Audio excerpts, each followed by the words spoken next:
Good evening, good morning, or good afternoon, or night, or whatever it is, wherever you are. This is the Senior Synth stream, and for the first time after the Pro Synth network, it's only because there's a birthday I have to attend tomorrow, so it's not on a Saturday. It usually is, and it will be again. Tonight we are going to talk about the dead. It's a dark topic, but also an inspiring topic. But let's introduce our guests first. We have Andy, and Andy, how has your week been? Uh-oh. Looks like I'm stuck. Yeah. Can you hear me? Yeah, we can hear you. Oh, one of my videos stuck for some reason. I don't know. Weird. Yeah. Just pretend you're talking from the other side or Oh, something. well, hi everybody from the dark void. So Yeah. appropriate for the death show. So. Yeah, I think you can fix it by going into settings at the bottom and just reselect the camera. Yeah. Yeah. But how's your week been? Oh, pretty standard. Just goofing around here and there, getting ready for the upcoming hardware jams this weekend. Did a mini Astro live stream. I did a Micro Attic stream a while back, so doing some non-music stuff. But yeah, just happy to be here and talk about creepy stuff since it's almost Halloween. Yeah. Some will be creepy and some will be cozy. Sure. Yeah. Yeah. And we also have, perhaps you shall restart or do something, Andy, then we'll present the next. Howard, how's your week been? Hello. And this week's been fine. Last week wasn't so good. who's the cat? Huh? The cat? Who's that? Is there a cat? Yeah. There. That is Mindy. This is her space and her synthesizers. So you're invited in today. Now, I think it's very fitting to be invited today because I almost popped my clogs last week. I was in hospital for 4 or 5 days with a heart attack. But it seems fine, you know. Yeah, we're going to return to that later. Yeah, I thought I'd just get the nasty business out of the way. Yeah. Before, if hopefully not. Before I actually do put my clogs on air. Yeah. And we also have Cresshead, Steve on. Oh yeah. Hi. How's your week been? Been all right apart from today. Today was trying to move stuff, moving stems over from a band, and that was challenging. We'll get it sorted though. But yeah, all right. This morning was good. I was in my favourite studio, Studio B, otherwise known as McDonald's. So that was good. So yeah, all right. Since my local secondary studio is McDonald's at the minute. I go down there every morning, write some music, and then come home. Actually, as an American, I have to apologize for McDonald's. So just I like McDonald's. It's all right.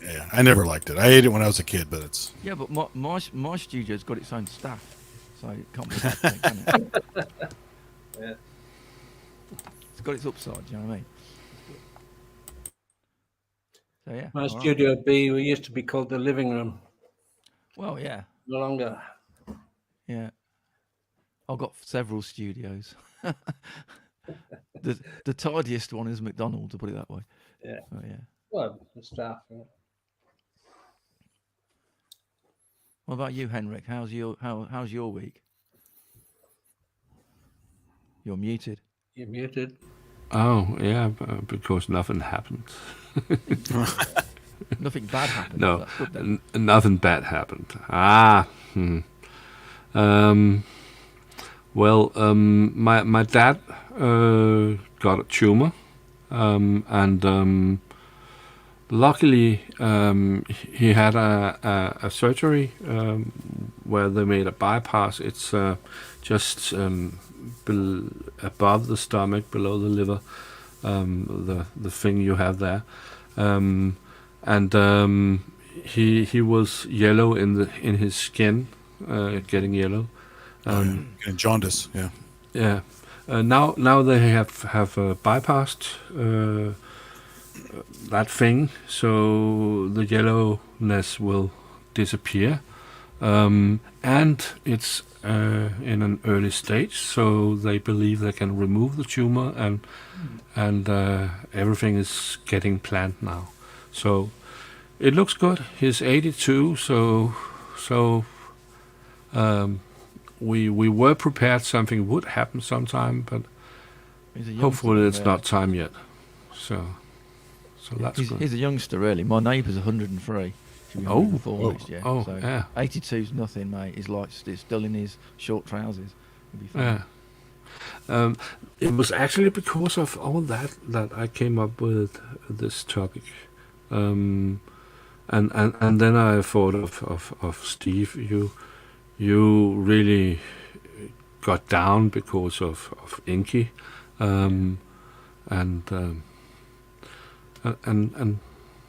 then it all came together. And this is a good topic, I think. Hang on, let me just turn up a bit more. People are moaning that I'm too When loud. is Halloween? Hmm? When is Halloween? It's in the end of the month, around Black Friday, Yeah, I think. Yeah. 20 days to go. Yeah. So, where should we start? Should we start with Inky? Can do. Yeah. What do you want to know? Everything. Everything? You. I know you were creative before she died, but you do a lot in her name now, or for her. I have there's a repeat, an echo. Oh, let me just pull that back. Yeah, so I thought I'll probably end up doing like an album for her, about her sort of thing, and release it on her birthday in December. So that's my plan anyway. So yeah, at the minute it's whenever I write any music, it's that's the subject. So I don't know, just how it is at the minute. But yeah, it just I can't really write happy tunes 'cause I'm not very happy. So But sometimes unhappy or sad tunes sounds much better, I think. yeah, I seem to. I know, like this is like an ego-y thing, but I seem to be writing. I like what I'm writing at the minute, put it that way. So I seem to be doing decent-ish music. I can't be bothered to write a tune about something. It has to be about something. It can't be just a generic thing. You know what I mean? So It has to I be sort of something you struggle on the feel hardware. for. I sort of struggle on the hardware jam things because if I can't sort of nail it to the mast of what I think about Inky, then I can't be bothered to make a tune. So that's where I'm at the minute. Well, I mean, you're not alone. The challenges can be tough because they are obscure at times, and if you're not feeling it, you're not feeling it. There's several I skipped because I wasn't feeling it. So Yeah. And the other thing, I sort of like, I'm a bit worried that if I keep doing hardware jams and they're all sad and about Inky, I'm going to start pissing people off putting up hardware jams just about Inky. So I don't know. No, let it they flow. don't mind. Let it flow. They don't mind. Yes. Yeah, I think it's okay. And it's your music. It's your feelings that you're expressing. So I wouldn't care about other people. It's your feelings. So do it. Yeah. Yeah. Well, I will. Yeah. But I remember I lost someone about 10 years ago, and um, I made a song, and each time I hear that song, it reminds me about the person and the mood I had. Um, Yeah, it's songs are like moments in time, aren't they? yeah, exactly. It's like a it smell. could be a decade, 30 years later. It just takes you back to where you were. Yeah, It's really weird how music can really connect to like a feeling in time and space. It's really exactly. odd. I don't know. There's not many Yeah. things that are like that. I don't think so. Well, Music's quite unique. that's why films with terrible music or no music can really be a terrible experience. Yeah, hard work. The music really helps the process. Yeah, I yeah, don't know. but Sometimes a piece of music can kind of put a pin in a moment in time which you don't want to remember. Yeah. Well, yeah, there's that as well. So Yeah. my wife, for instance, she had a bit part in that movie Oliver. You remember that? Yeah. And she was in the chorus of a whole load of girls singing "Who Will Buy," famously covered by Aaron Neville, strangely. And whenever I hear that song, it takes me back to an unpleasant time. Yeah. Well, yeah. Yeah, there's that. Yeah. The night my mom died in the hospital from leukemia, I was driving home, just obviously totally bummed out, even though I'd been building up for months and months and months. In a way, it's kind of released, but it's still just terrible. And this horrible Mariah Carey song was on the radio, and every time I hear that, I get pissed off because it makes me think of that night. Well, I So, don't think you need that even for Mariah Carey. yeah, I guess horrible is redundant, but it's all taste, right? It's all a matter of Yeah. taste.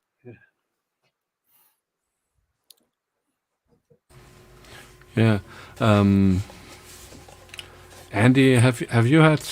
Yeah, you talked about your mother, but have you? I never wrote music for anybody like that. I've never. Okay. I mean, obviously, I love stuff like Johann Sebastian Bach inspired. Even though I'm not a religious person, his music for about Jesus and about religion in general is just incredible music. So those people were inspired not just as part of a job, but also the feeling just poured out of them about I'm still elements of. haunted by The Sleeper Awakes. You know that one? I don't think I know that one.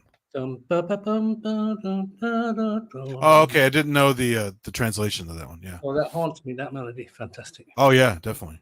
But there's just some just beautiful, haunting, and powerful stuff. Dark organ, for me, way more angsty than any heavy metal or dark metal or that kind of stuff. Those pipe organ pieces are amazing. And so the guy had this huge range of emotion, all based on, in my opinion, a mythological figure, but either way, someone he never met, and experiences he never saw, but it made him feel, that way. I don't know whether he was actually a very religious person. I haven't read up on him, but his music seems more mathematical to me in a way that It is, yeah, for sure. Some of those. But the feeling is there too. That's the thing. Absolutely. It's emotion. Yeah. And so here he is writing about somebody he's never seen, never met. The one doesn't preclude the other, especially Exactly, yeah. when it's such high art as Bach. So that's amazing stuff because there's a disconnect there in a way. But people I've lost, I've never written music about, although I've very I can feelings about it. Agree with that. The people I've never written anything that's too close to my heart because it hurts. Yeah, I mean, it could be cathartic, but for me, I don't go there with that. I just come up with ideas in other ways. So but the people who can, it can be very powerful stuff. Happy, dark, funny, you name it. It's all over the map. So.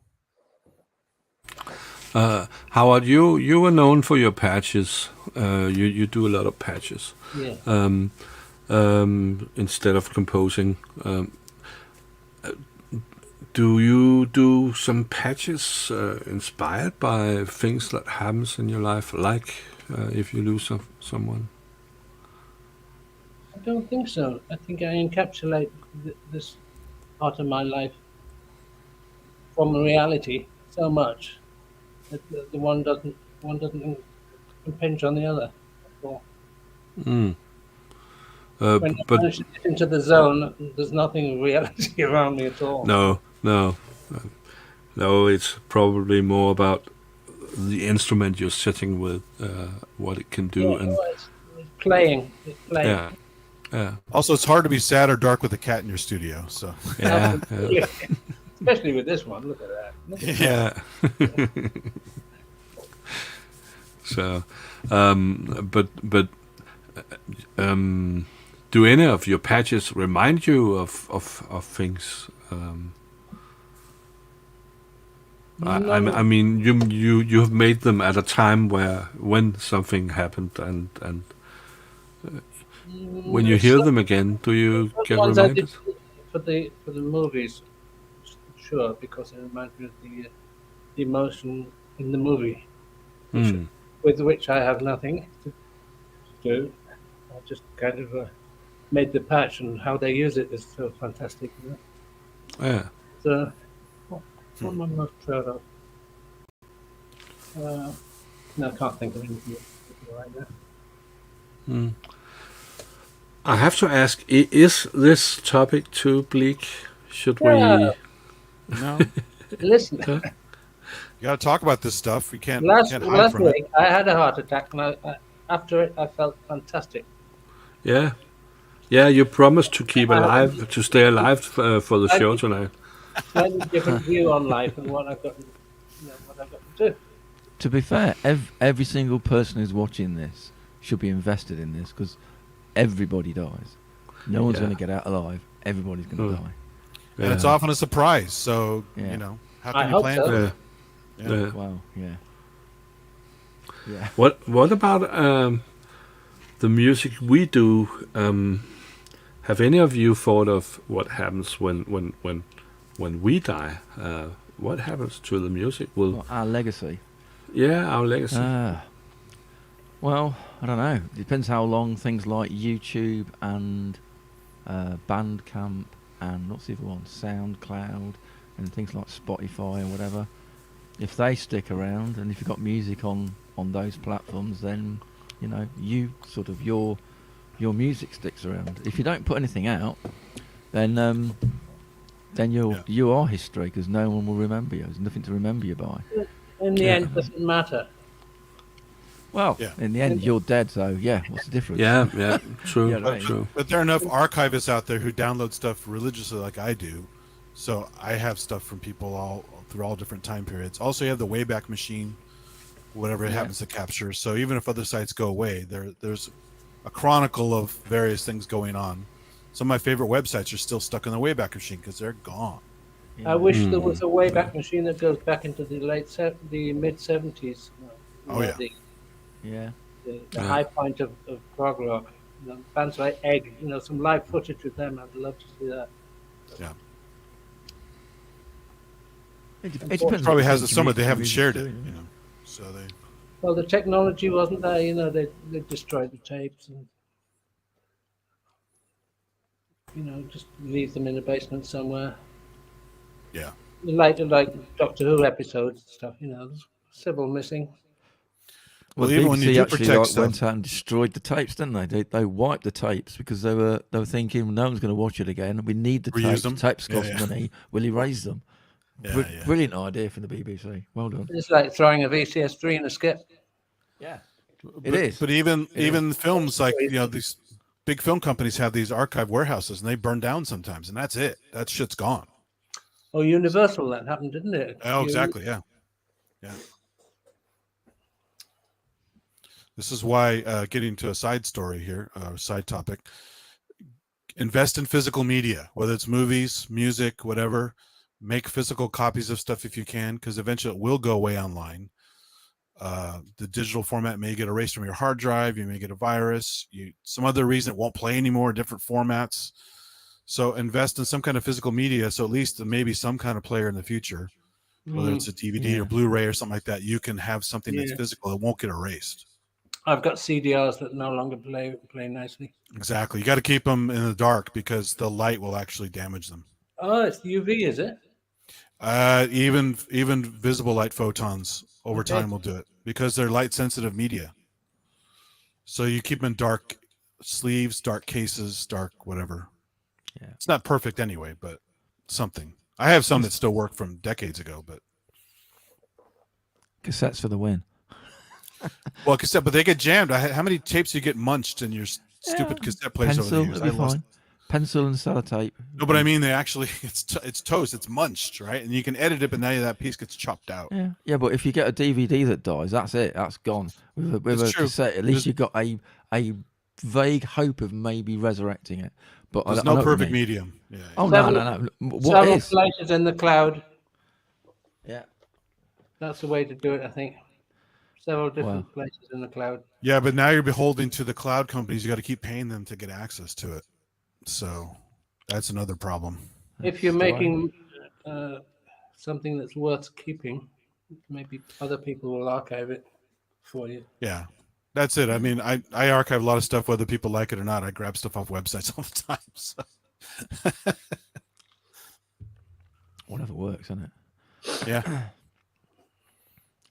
But yeah, a CD's quite robust, isn't it? Really. The good thing about a CD is it might have a lifespan, but you can copy it bit for bit and make another CD.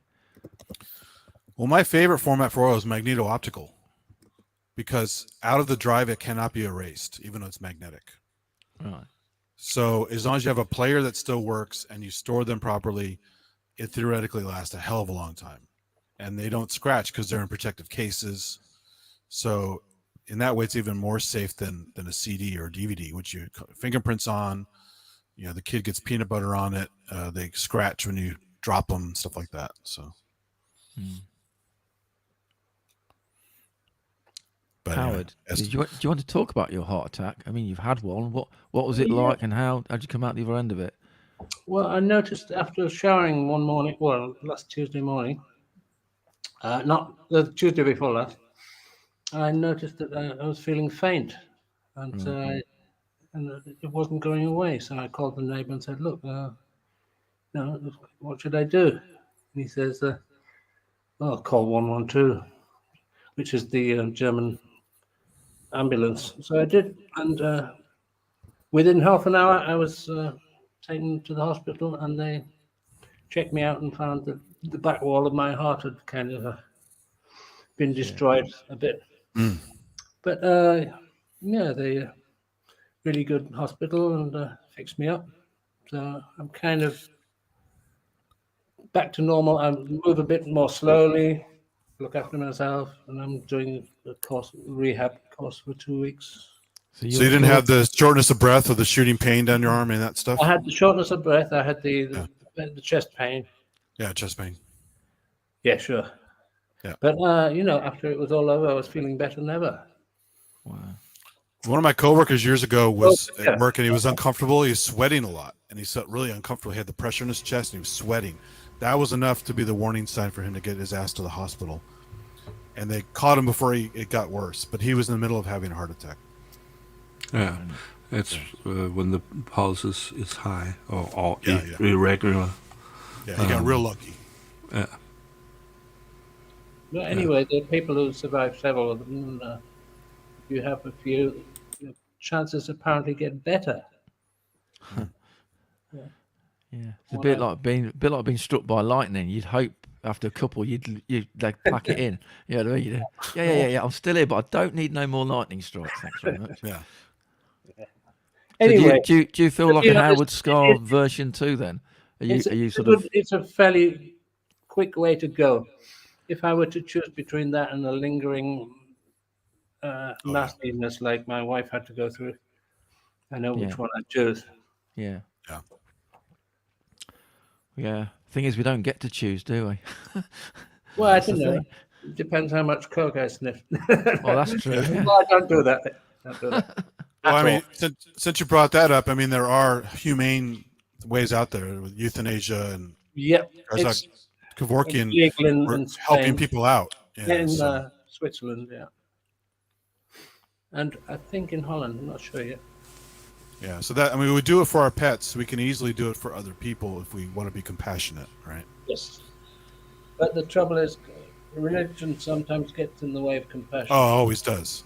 Yeah, and legal mumbo jumbo and all kinds of stuff. So Yeah. you have to get like an ironclad thing in your will to say, I want to do this. And even then, it's still kind of wishy washy. So,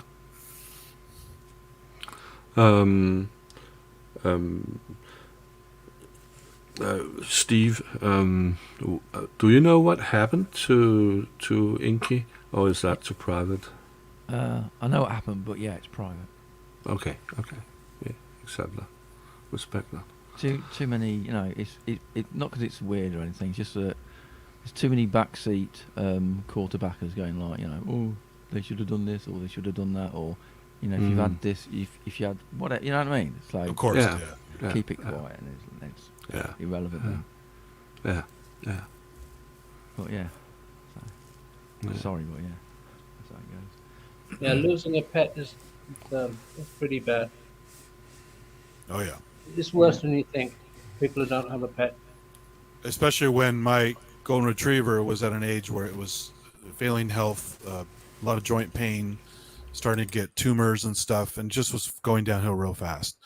So I was pre-vet at the time. I was studying all this stuff, and I said, well, I think it's more humane to let's put her down comfortably. So we took her to the vet, and I stayed in the room. My mom couldn't stay in the room. She was losing it already. But Yeah.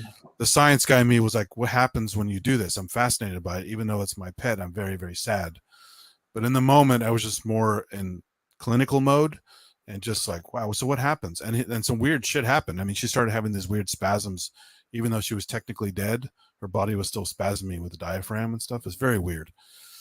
So I was like, whoa, that's really weird. And then as soon as it was all over, I'm like bawling like a baby because it's my buddy, right? So it's very, very sad.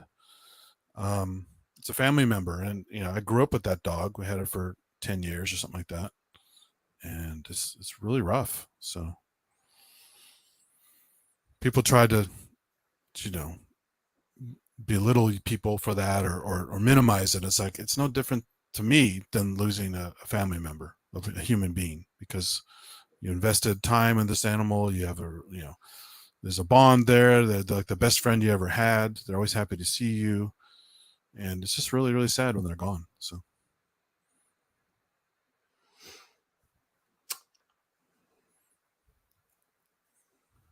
You're muted, Henrik. Yep. Yeah, it's a part of your life that just ends. Yeah.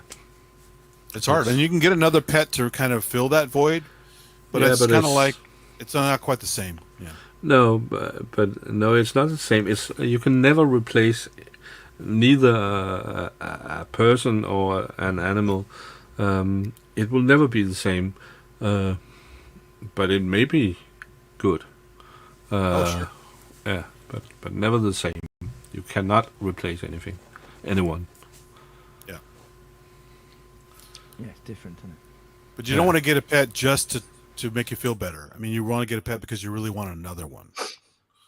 It's like it's kind of like when people, break up with a boyfriend, girlfriend, whatever, and then they immediately go out and do some quick dating to fill the void. It's like, no, that doesn't work out too well. Don't do that. Unfortunately, I have 3 cats. We had one cat, and we just adopted it. It came to us and stayed. And we thought, right, let's have her checked for, whether she's chipped and whatever. And the vet says, oh, no, she's not chipped, and she is pregnant. So we got suddenly 5 cats. We managed to give 2 away. It was difficult giving those 2 away. And so I'm just a childless cat mother, with 3 cats. JD Vance will be all over you. Let's see.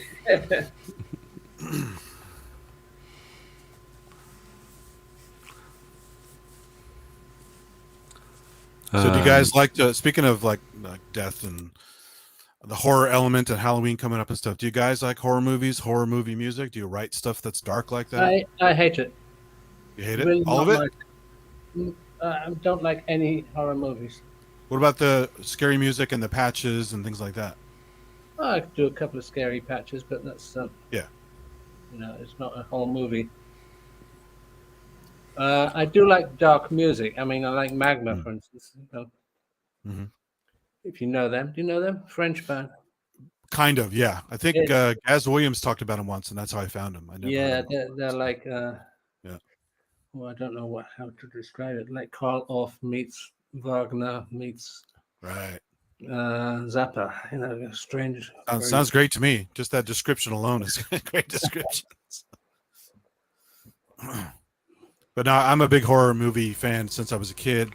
I Me actually go too. on some other podcasts a friend does about George Romero stuff, and also love John Carpenter scores, horror movie Oh music, yeah, yeah. and There's yeah, that. Tangerine Dream's darker stuff.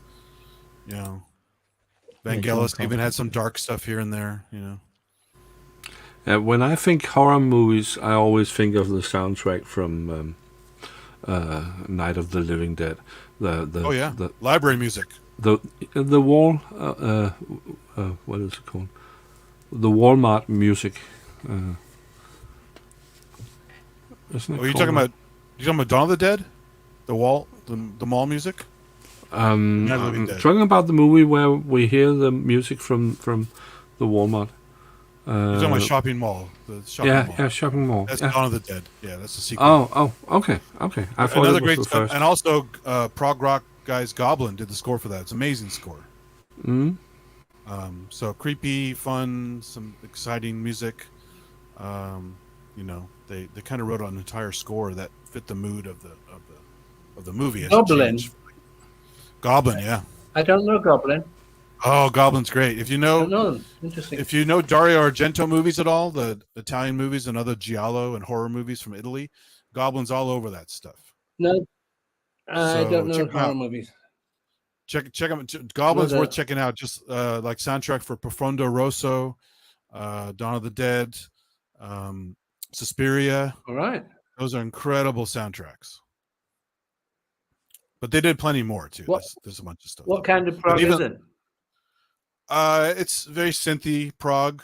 Not always like 10, 12-minute songs, that kind of stuff, but some variable tempos, variable instrumentation, real drums, mellotron, pipe organ, and choir sometimes. Lago says Yeah. I should look up Profondo Rosso. Profondo Rosso is great. It's one of my favorite scores by them. But Suspiria is also amazing. But Morricone back then was doing a lot of giallo scores, a lot of interesting horror and creepy music. Fabio Frizzi's another guy. He just went on tour in the U.S. I missed it, but he did like the score for Zombie.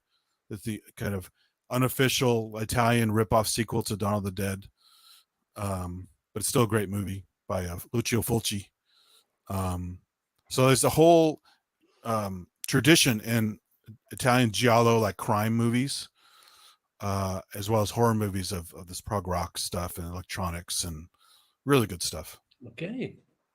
Some is creepy, some is not, but typical prog rock, they can play just about anything within that style. They have like real timpani,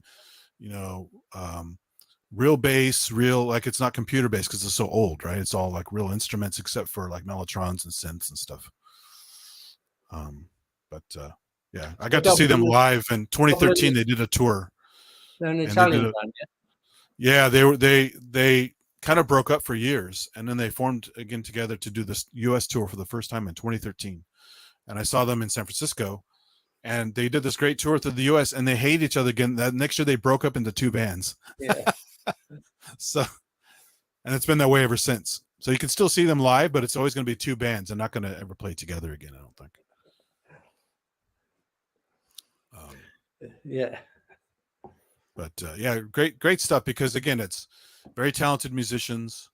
Nothing's like multi-tracked MIDI stuff. It's Talking all like, of horror bands, are the Gallagher brothers still together? which ones? The Gallagher brothers. I think they got back together for a tour. Yeah, but yeah, I can't imagine them staying together for much longer. no, they're It's a bit of a cash cow, isn't it? They're coming back to get some money, buy a new house. yeah, Possibly, yeah. Fair enough, isn't it? If you want to earn some money, it's one way of doing it. Well, I mean, look at all these festivals where all these hair bands from the 80s and stuff are coming back together in a mega group, mega performance with different groups, because they're also washed up and they need money. Yeah. So they come out of nowhere. Like, where have these guys been for 20, 30 years? You know, Spending their money that's now run out. exactly. Yeah. Yeah.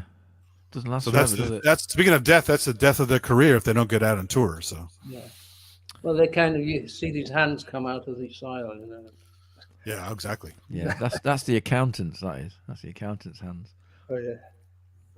Or actually, that's probably the music business hands, isn't it? Having their cut. Oh yeah. But a lot of this horror stuff, you know, there's a lot of humor in there. Like there's horror hosts like Svengoolie and Elvira and Vampira and all kinds of other famous people who did these hosting. They made dark subjects funny and also sexy sometimes. Yeah. What was that series of movies that were things that would go wrong do go wrong? That's a very famous series of movies. Tales from the Crypt. No, no, I can't remember. But anyway, it's called. Oh, I know what you mean. Yeah. Yeah. Well, where on a road trip and there's a Oh, something Final something tags Destination? them, doesn't it? Yes, Final Yeah. Destination. yeah. Yeah. That's where death Yeah. is actually chasing them. Death Yeah. is a force. Yeah. And they got away with it, but it's going to come get them. It's going to this little ethereal. It kind of always tendril gets you comes in the end, doesn't it? turns the gas on, and then they blow up, or turns on the water and they slip and fall. And Yeah. if you watch that series, the second one's the best. The opening scene with the car accident on the freeway is one of the best things ever. Is that the one with the big log? The That log goes through- truck and all that. Yeah, Oh, it's just so yeah, great. It's just I remember that. Yeah. They spent a lot of money on that movie. It was fun. Yeah. Fun movie back then. So that's a horror movie you can laugh at. It's not just a gross out or like Yeah, it's not a Saw movie. yeah. That's awful. It's like no. Yeah. Some people like the gore porn, the torture porn stuff, and that's not I'm a not thing. into that Yeah. stuff. I like zombies. I like Universal Monsters. I like The Thing, which again a great score by Morricone, right? Yeah. The John Well, Carpenter John stuff. Carpenter. He didn't write the score, but he influenced Morricone, I think, a little bit. Okay, Yeah, so it's a Morricone score. It's very minimalist. you know that.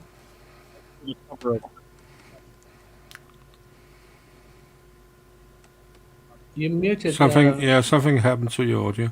Meanwhile, this was the one I was thinking of before. Oh, that came out in 2002, I think. That's all the library music from DeWolf that George Romero sourced for Dawn of the Dead, other than the Goblin score. And so the movie's a mix of Goblin and DeWolf, and sometimes I even have another video on my channel because I'm a huge George Romero fan. He was a music sound editor, not just a director, not just a screenwriter and stuff. So there are scenes in Dawn of the Dead where he's layered on his own time, as an audio editor, stacking layers of those library sounds and some of the Goblin pieces into these crazy ensembles. So he was also a music audio editor, and excerpts of that were used with Goblin as well. But Dario Argento had an exclusive cut of Dawn of the Dead in Europe, and he used almost all Goblin, no library music, and it's just not the same. You need some of that quirky, silly library music in there to make it fun,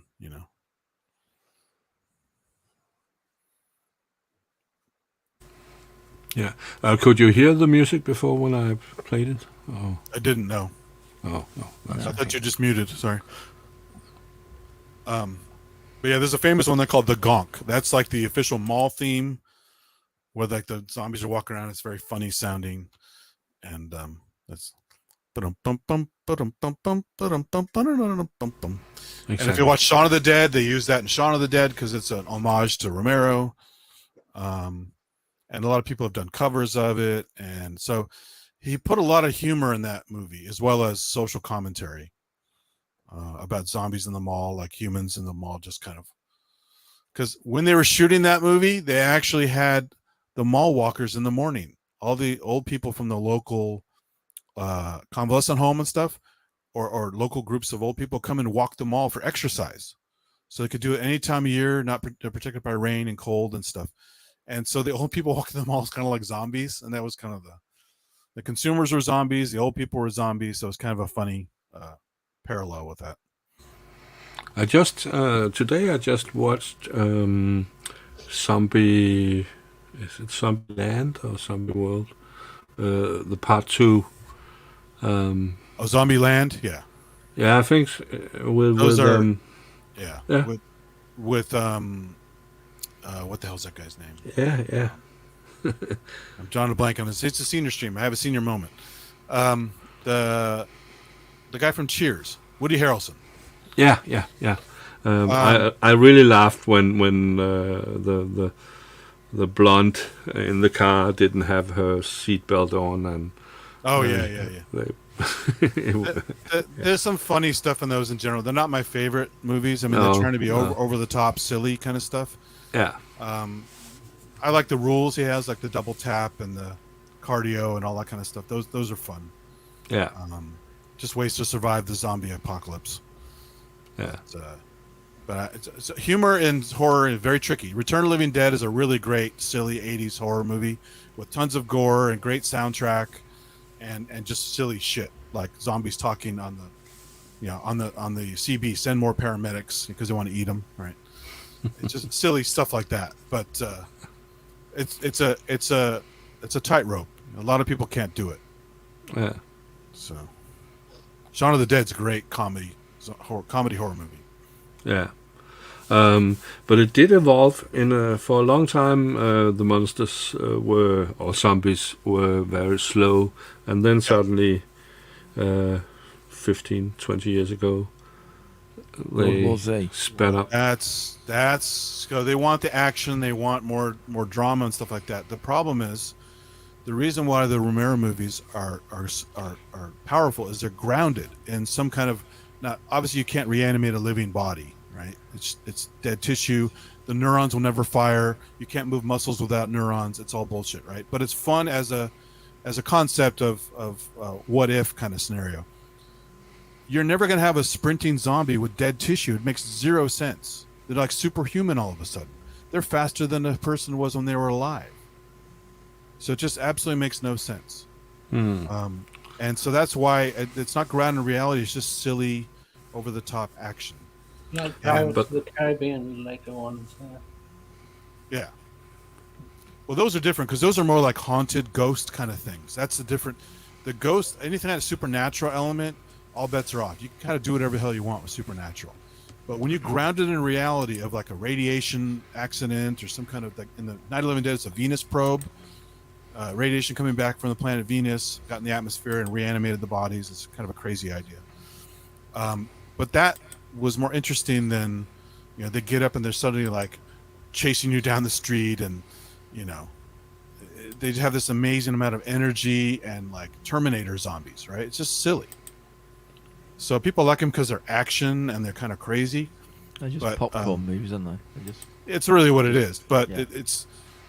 I like the ones that are more grounded because I think they're scary. The more you have, even though they're slow moving, you're eventually going to not watch the right corner. You're going to get too many around you. You will get killed eventually by just the mass of every dead body for the rest of your life coming back to life, So that's the fear of it. That's the scary part. You don't need it to chase you down the street. It's already goddamn scary as it is, What was that one with Sutherland? Very famous movie with Donald Sutherland. Oh yeah, that's different. That Body Snatchers is amazing. It's a remake of the Invasion of the Body Snatchers, 1978. Fantastic. Philip Kaufman. That's a really great movie. Great soundtrack as well. Leonard Nimoy plays a cool role in it. And that's a really bleak movie because it's like a virus, right? They take over the world, and it's like holy shit, They all came from space. The first one was good though as well. I thought the first one's good. The old 50s one was great. In fact, he makes a cameo in the movie. He does. The main actor from that gets killed in the street in the remake. Yeah. Yeah. And then there's a remake of the remake with Nicole Kidman, which was okay. Well, there's another one too made by Abel Ferrara, the guy who made Bad Lieutenant, about a military version of it where they're going from military base to military base. And it wasn't great, but it was interesting. Andy, I'm reminded of a movie that really scared the shit out of me as a kid. Yeah. There were brains that rip out people's brains and they kind of move along like. Oh yeah. Yeah. Does that ring They're a not bell? giant, right? Are they giant brains or just regular sized brains? Regular size. Okay. I know what you're talking about. I can't remember the name of that one off the top of my head, but there are a lot of crazy things like that where like things that are physically impossible that have no musculature are moving around. Like a brain has no muscle Yeah. in it, right?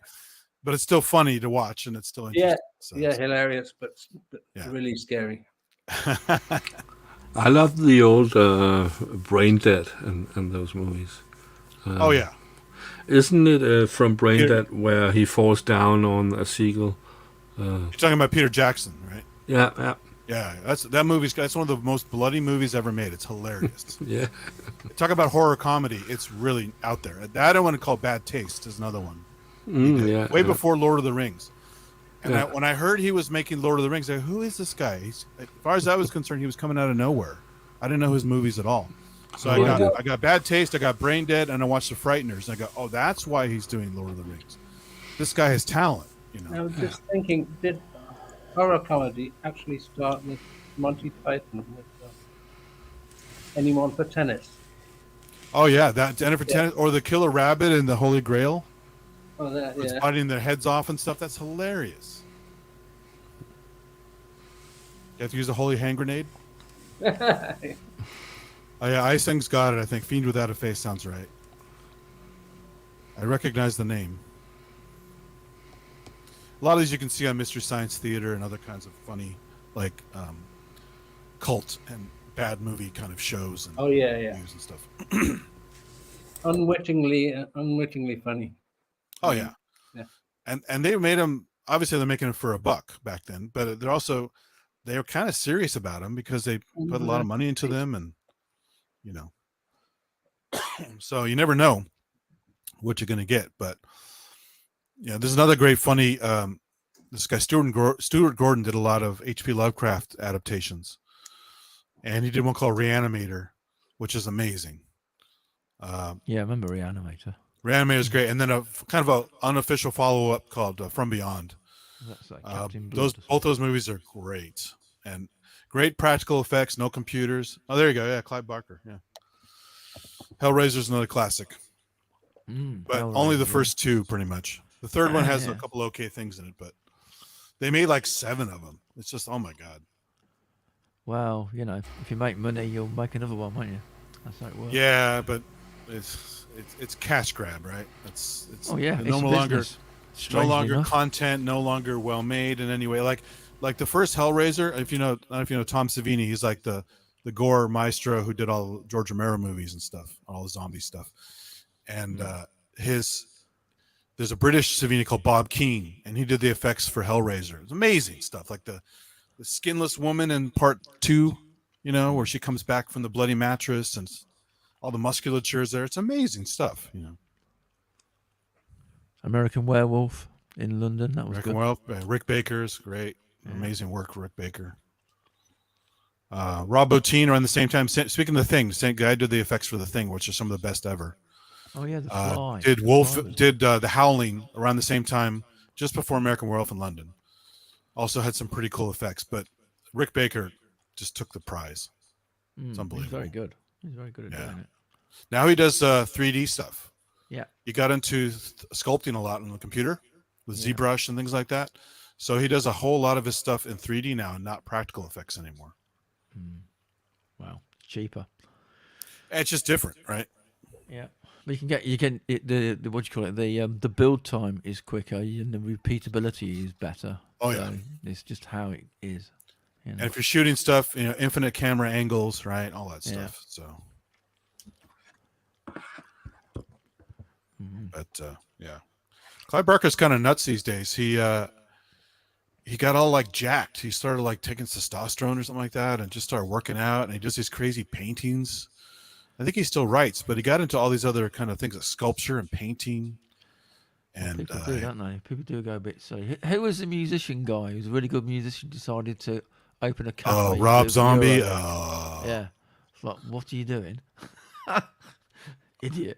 It's up to him, innit? But, you know. Are you talking about Rob Zombie or are you talking about somebody else? I think Rob Zombie. Yeah, that sounds. Rob about Zombie right. did the Halloween remakes and stuff like that. Pretty awful. I don't like those. Just Yeah. leave the good stuff alone. Make your own movies, right?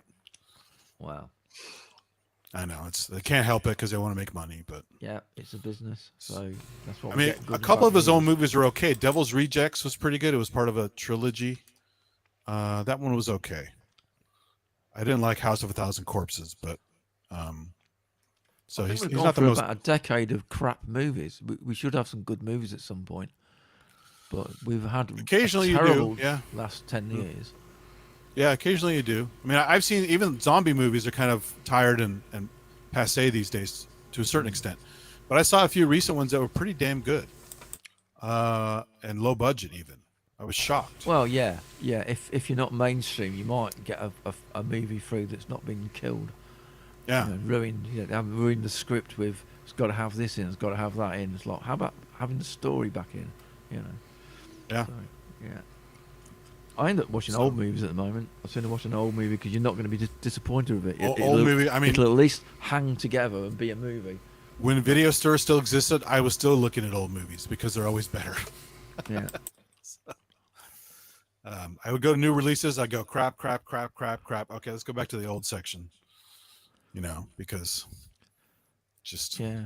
But when we used to have like Blockbuster and whatever, I'd like rent a new movie that you've not heard. Go, Yeah. okay, but you'd have a backup plan of your beat. Just in case. Just in case it was rubbish. Yeah. exactly. Yeah. Well, you have to, don't you? Because it costs It's you money. smart. Innit? It's Yeah, very it smart. is a smart idea. Yeah. 'Cause you take it home and go, oh god, it's rubbish. What was the other one? Oh fuck, we're going to actually watch a movie that's not rubbish. You're not wasted the trip downtown to get your tape. And that's the thing too. Before I was buying synths and music gear and stuff like that, I was a movie fanatic. I was buying DVDs and VHS tapes. I have a huge collection of that stuff because I wanted to have it whenever I could watch it. Just whenever I don't have to go to the store. I can watch all the commentaries when I feel like it and behind the scenes footage. Yeah, which I I'm still do it. addicted to. I've under my stairs. I've got loads of DVDs. It's great. Yeah.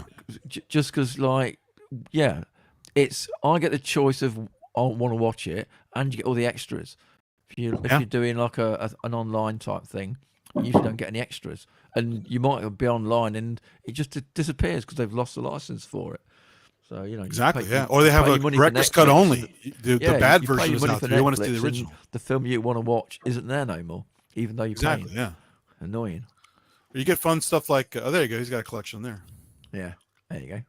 But I like the I have. Jesus. Evil Dead box set where it's the Book of the Dead is the case for the movie. All right. Yeah. And it's great. Oh, The Mummy. That was good film. Funny, but horror as well. It was quite cool. It was fun. He also did Van Helsing, which is the same director, did Van Helsing, which is fun. It's over the top, but fun, where he took all the different stories and mixed them together with the Frankenstein monster. Cat Cam. Awesome. That's a different cat. How many cats do you have? He's got 3. 3. Okay, cool. Yeah. So yeah, owning media is great because you get to watch it whenever you want. You can keep the version you want to watch, not some shitty version. It's like when we first started talking about music. If you don't have a copy of it at home, then it might not exist at some point. So yeah, it depends what it is, doesn't it? Yeah, I buy CDs. I still do. Yeah, I still buy CDs. Also, when you buy box sets, you get fun extras. Like when I bought Fargo a long time ago on videotape. It was a little box set, and it came with a little snow globe of the wood chipper guy. Oh, yeah. And some of the snow is like red, so when you shake it, it's like bloody snow going around. Yeah, it's good stuff. Yeah. Box sets are cool. The Lord of the Rings box sets are great. You get like statues from the river. There's a Gollum statue. Oh, yeah. There are a couple other statues you get in there. The extended versions are proper extended, really long. I prefer those to the original. Yeah, those are great. Yeah, crazy. Do you find yourself sometimes when, not you, Howard, because you do patches and not composing, but when you compose, Andy and Steve, do you sometimes find yourself thinking of a movie, and it can be a horror movie, while composing? I have to because I'm addicted to movies, so it's always in my head whether I like it or not. Yeah. Not really. But my stuff's more based around either someone I know or some news story that's not a very happy news story. You know. So yeah, it depends. So yeah, mine's usually about either something tangibly real or based on a set of things that are real. So it might not be one thing. It might be a whole slew of things that come together that ends up being about the song. But what I try not to do is to put it on the nose, so that if you listen to the lyrics, you're, oh wait, that's about that, isn't it? So my stuff is a bit more. You can interpret it lots of different ways. I mean, I know what it's about, and the words that I'm using relate when I listen back to it to what I think. But if you just read the lyrics, you go, "Oh, it's about that," and go, "Nope." So you can interpret it different ways. So the music's got a feeling that might be like a downtrodden type feeling, but the lyrics might not be absolutely telling you what it's about. It's a hint. So you get We your own did love version. John Alchemy on the Balcony. That was a classic. Oh well, that one's a bit different. Yeah. I got told off for that because I wasn't on topic, but I didn't care. Who cares? Yeah, that's the thing. Yeah. It's like it's part of the whole thing is having fun and making stuff. I was at that point doing a few jams here and there, and I got a new piece of kit, and I'm going like, oh, it's going to be. You know, when you got a new piece of kit, you're thinking, and you're surrounded by all your other kit that you definitely know how it works. You've got the new bit, and you should be learning how that works. But you're thinking, oh, I can't be bothered. No, I went, no, I'm doing a song, and it's only going to use this piece of kit, and that is how I'm going to that's how I'm going to learn how to do it. So I made myself use the SP404 just to learn how to do a song. And for while I'm at it, I'm doing hardware jams, and they're all the cool people in hardware jams give them a bit of a shout out. So that's how that ended up doing it. So I just ignored the challenge and went, I'll just do it. Yeah, it was fun. And Yeah, you got a it good was laugh fun out of because it. Most everyone people liked appreciate it. So I think it was so, yeah. I different. do have fun making music, I must admit. That's why I play guitar. Yeah, It's just for me. yeah. Yeah. Well, yeah. It doesn't have to be for anybody, does it? No, know. absolutely. Yeah. You know. Do you ever do guitar MIDI stuff or just guitar? Just playing guitar. But I've got that new cheap little Line 6 thing that I just showed you. Oh It's yeah. very good. Yeah. Like Pod Express. Hmm. And this new guitar, it's got like 2 humbuckers and a single coil. Oh, have you got a Steinberger? Yeah. They're brilliant. My mate's got one of them. He loves it. He I love it. really rates it. It's great because you just lean it up against the Yeah. Yeah. It's brilliant. furniture and pick it up whenever you feel like it. Yeah. It's quite well made as well. Yeah, it's solid, very solid. What do they go for roughly? What are they? I think something like 400. Yeah, Oh, 350, okay. 380. Oh, that's not Yeah. bad. Yeah. You got them on Toman. You've got different colours. You can get yellow, red, black, and Yeah, black and white. blue. Black and white. Yeah, get a yin yang one, can't you? Yeah. Yeah. So it's cool. He likes it because it's like a travel guitar. He used to go down to Yeah, the local I've got pubs one of and those stuff. travel guitars as well, but it had one pickup and no controls. Yeah. I Well, wasn't- that's got 3 pickups, and it's got a tremolo on it, and it's really good. Yeah, Well very- designed. Well designed. And there's a bass version as well. Yeah, there is, and there's a bass version of the Line 6 Pod Express as well. All right. So I might. No, we- I've got this Beetle bass, so Oh yeah. Yeah, they're cool. They're cool. which was given to me to be back on topic by a good friend of mine who died only a couple of weeks ago. Right. Well, not a good friend. He was a dear friend, Yeah. and he gave me that for about 6 months ago. Just gave it to Oh, me. that's nice of him. It's a cool It was design, isn't long it? ago. I can't remember how long ago it was. Could have been Christmas. Well, yeah. Yeah, no, they're good. And you immediately start playing, doom, doom, doom, doom, doom. Yeah, off you go. And Yeah, I gotta say, Bigger Pony's a nice one to play as well. Right. Beatles. Yeah. I got to say it was nice to be able to take care of my grandmother her final years before she died, and be here for her and stuff. But I couldn't thank her enough to have this space, to have a studio that I could actually use compared to my small apartment I used to have. Yeah. So, but sometimes through, loved ones or friends dying and stuff like that, some good stuff comes out of it in the end. Where I was here taking care of her, and it was great to be around her and stuff like that. And then basically she left me this place in her will, and I was able to continue to have my studio and expand it even further.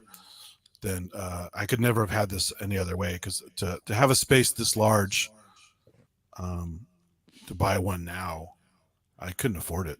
It's, Yeah. just, Where do you live then, Andy? it's in the Bay Area. Not the street number though. Yeah, well, they already know anyway. It doesn't matter. Those fuckers could come back and I'll have to shoot them. But it's in the Bay Area, so it's Silicon Valley is very expensive. Oh yeah. This part isn't as bad as some parts, but it's still up there. And so home ownership in this area, unless you're like, Oh yeah, sure. some kind of executive, good luck. So homes are just very, very expensive. You got to go way out of your 2-3 hours drive from here on average to find a home that you could have as just a regular under manager position or something like that. So more than commuting distance.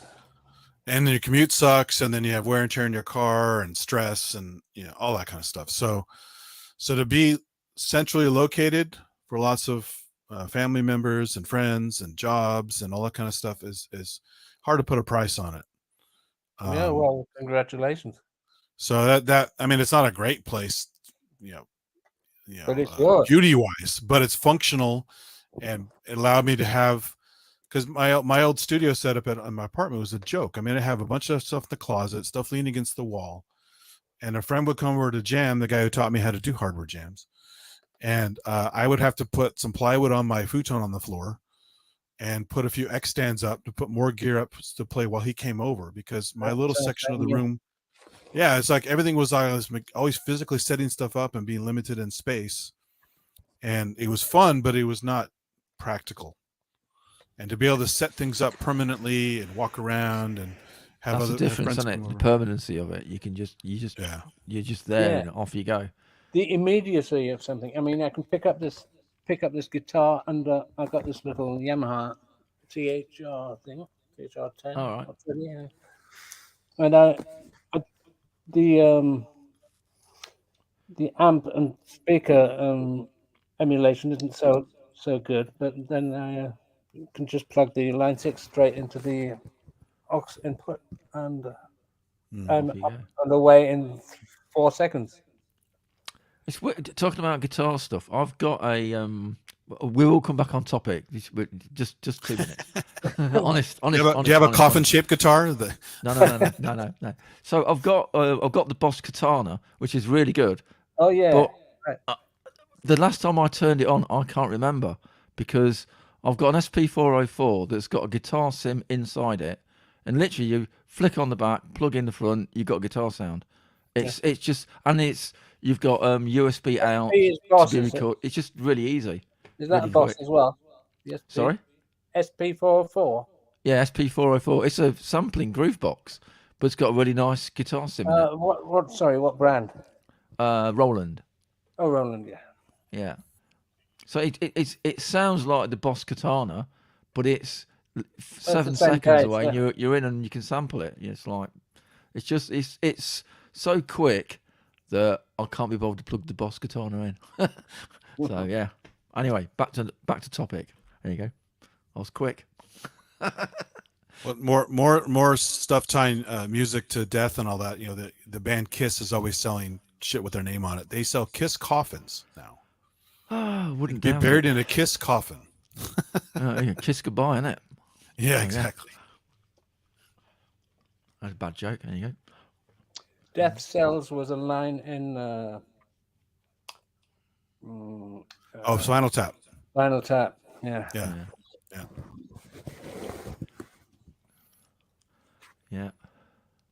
That's a great movie. So many quotable lines in Spinal Tap. Absolutely. Yeah. And it's funny too, because my dad brought it home, or brother brought it home from the video store once. first time and hadn't seen it in the theater, just didn't know what it was. I know what you're going to say. Or recognized some of the guys, not really though. Like, God, that's Rob Reiner, but who's the other guys? So that's why it tricked so many people. They thought it was a real documentary. I did for 10 minutes. Yeah. 10 minutes long, I thought it was a documentary. Yeah, and they actually the people that shot in the video, like the people with the band are like these are weirdos, and they got some real people to be weird on the camera, but most of them are obviously actors. But they sold it so well, and then you see the one guy go, that guy looks familiar, and it's like, oh, it's Lenny from Lenny and Squiggy, Laverne and Shirley. You know, that's the David St. Hubbins character, and What then all was this the, Christopher Guest, and then there's What was the radio play in the 1920s that the people thought was real? What was that? Oh, War of the Worlds. War of the Worlds. That was Orson it. Welles. Yeah. He got in big trouble for that because it was done so well. People jumped Yeah. out of buildings and Yeah, committed people suicide in got other ways. proper like, what the hell's going on? It was classic. If you go back and listen to it, it's really well done because they Yeah. have like sound effects and emotions in there, and everything's like done like a different volume, so it sounds plausible, like it's far away. Yeah. Oh my God, they're coming up the thing. Yeah. Just people at home just like just freaking out, you know. Yeah. There's some sound design for you. Oh, it was great, and it's so old. That was so long ago. Yeah. The War It's of the weird, isn't Worlds, it? Like Jeff a- Wayne's. He's still doing the shows, as far as I know. Really? Yeah.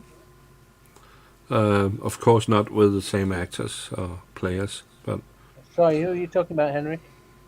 Jeff Wayne, Oh, Jeff Wayne. Oh, yeah. yeah, War of the Worlds. Yep. Famous CS80 on there, right? That's Probably not. Probably a VST now. so, isn't so it? Kent said. Oh, not now. But, Well, they want it to work, don't they? They want it to not work. well, it's so. use the CS80 VST. Yeah. Yeah. No one will know. You'll be fine. Yes, they will. Well, you might, yeah. But, you know, the Even that audience won't Arturia know, one, the will they? Arturia one's pretty good, right? Hmm? The Arturia CS80 is pretty good, The isn't it? CS80 lives from the physical parts. It's the long wooden keys. It's the aftertouch. It's the Yeah. It's the pressure release time, stuff like that. Because All Kent in- controlling that with his Hydrosynth was doing some amazing. He was doing AB with his real CS80 and that, and it sounded great. I think you can get pretty close with the Hydrosynth. Yeah. Yeah. I got one right here. It's really nice. A nice piece of kit. A movie mentioned. I can't say the French, but in Danish it's called Man Bites Dog. And, Oh, I love that movie. Yeah, Yeah, it's great. Very dark, yeah, but very funny too. It's like dark sense of humor. yeah. Very. 'Cause he literally like terrorizes a woman on camera, and she has a heart attack. Speaking of heart attacks, on Yeah. camera while they keep filming, and as she's dying on the couch, he goes, "Oh, so you see what I'm doing here? I noticed a saved." bottle of pills on the table, and so that's why she's dying right now." So he's like it's a hitman guy, and he decided randomly to kill this That's old woman pretty by dark. scaring her. It's very dark, and that the camera crew Yeah. keeps dying because they're following a hitman for the mafia or local mafia, whatever it's called, and so they keep trying to take pot shots at him and hitting the crew of this documentary. And so they Look at keep, it. and they go in the front of the camera. I'm sorry about Laurent. He was like a great guy. He'll be missed. And so you got to watch it. It's fucking great. What's that Yeah. called again? I have it on Man Bites Dog. VHS. Man Bites Dog. Yeah. Black and If white. you Google it, you will find a man shooting down, and you see what do you call it when a child has something in the mouth? Popsicle. A baby. Oh, You oh, see yeah, see it's dummy. popping up, Pacifier. Right. and lots of blood. It's popping up. Lovely. It's a fantastic cover. Yeah, a friend turned me on to that back in the 90s. I was like, this movie's great. But very dark. If you don't have a Yeah. dark sense of humor, It- you'll probably be very disturbed by it. It won some prizes. That's how people got to know it. So it's I a think it got a well-known Palme d'Or, movie. right? Didn't it get a Palme d'Or at Yeah, I think it was that. Yeah. At Con. Yeah. And then Danish we call it the golden palms. So that must be it. Yeah. But yeah, I mean, they go to his like, here's where I dump the bodies and put quicklime on it. Here's where I do this. Here's where I do that. And it's literally following a killer around and how he does his daily work. Yeah. It's totally nuts. Yeah, sounds interesting. That sounds But funny. Sounds But it is cool. funny. Yeah. Yeah. Yeah. I'm looking for the cover here. Let's see. It's like blue and red and yellow or something like that, right? It's a bunch of Yeah, colors. I got it here. I remember it in other colors, but maybe it's just my version. Let's see if I can share it somehow. Open.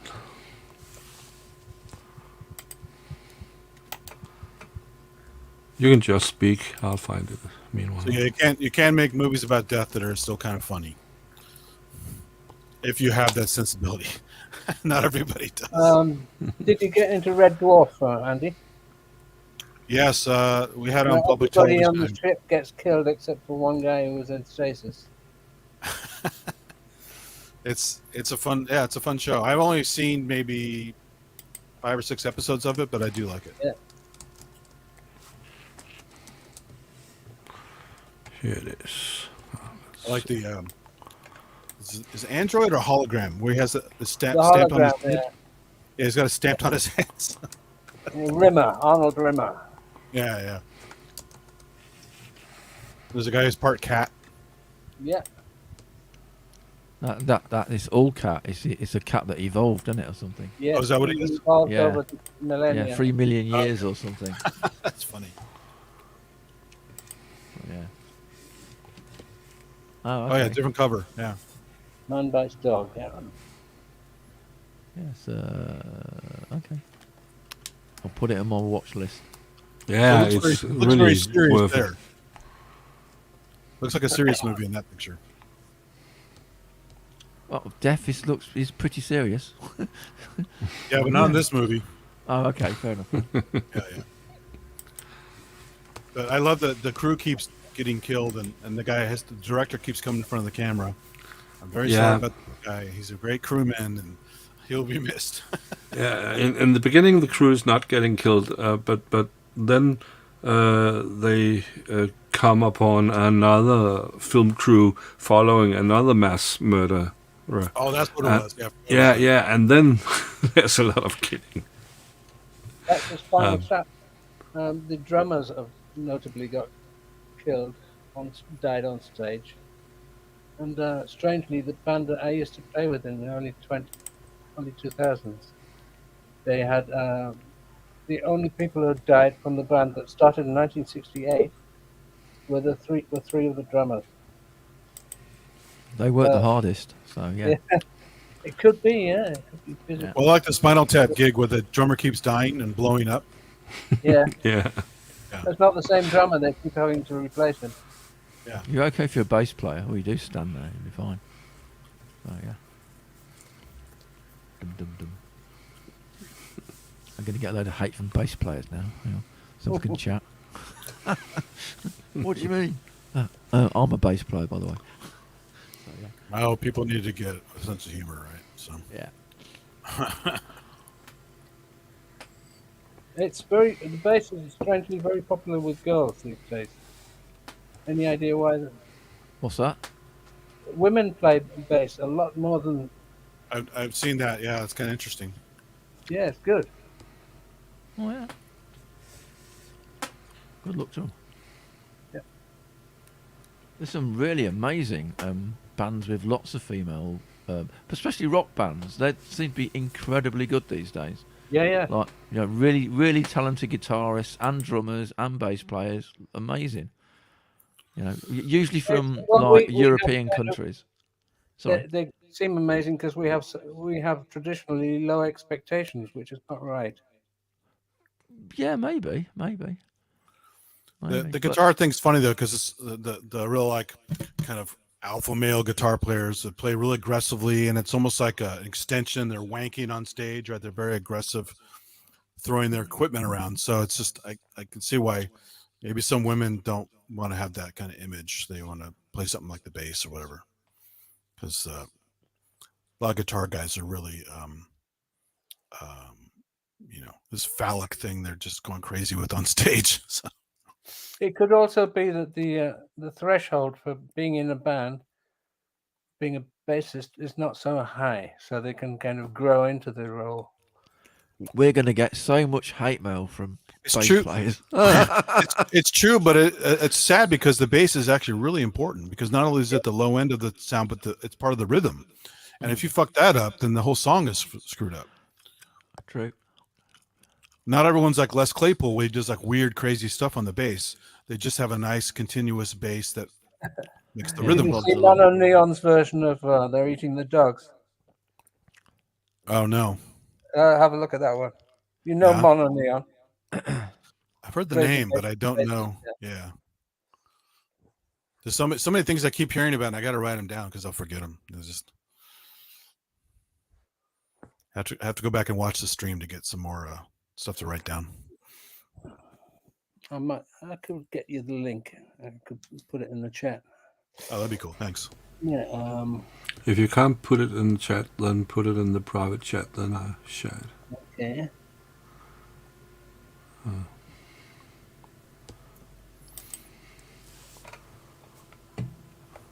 Oh, you did that earlier, Andy. Shall I share that?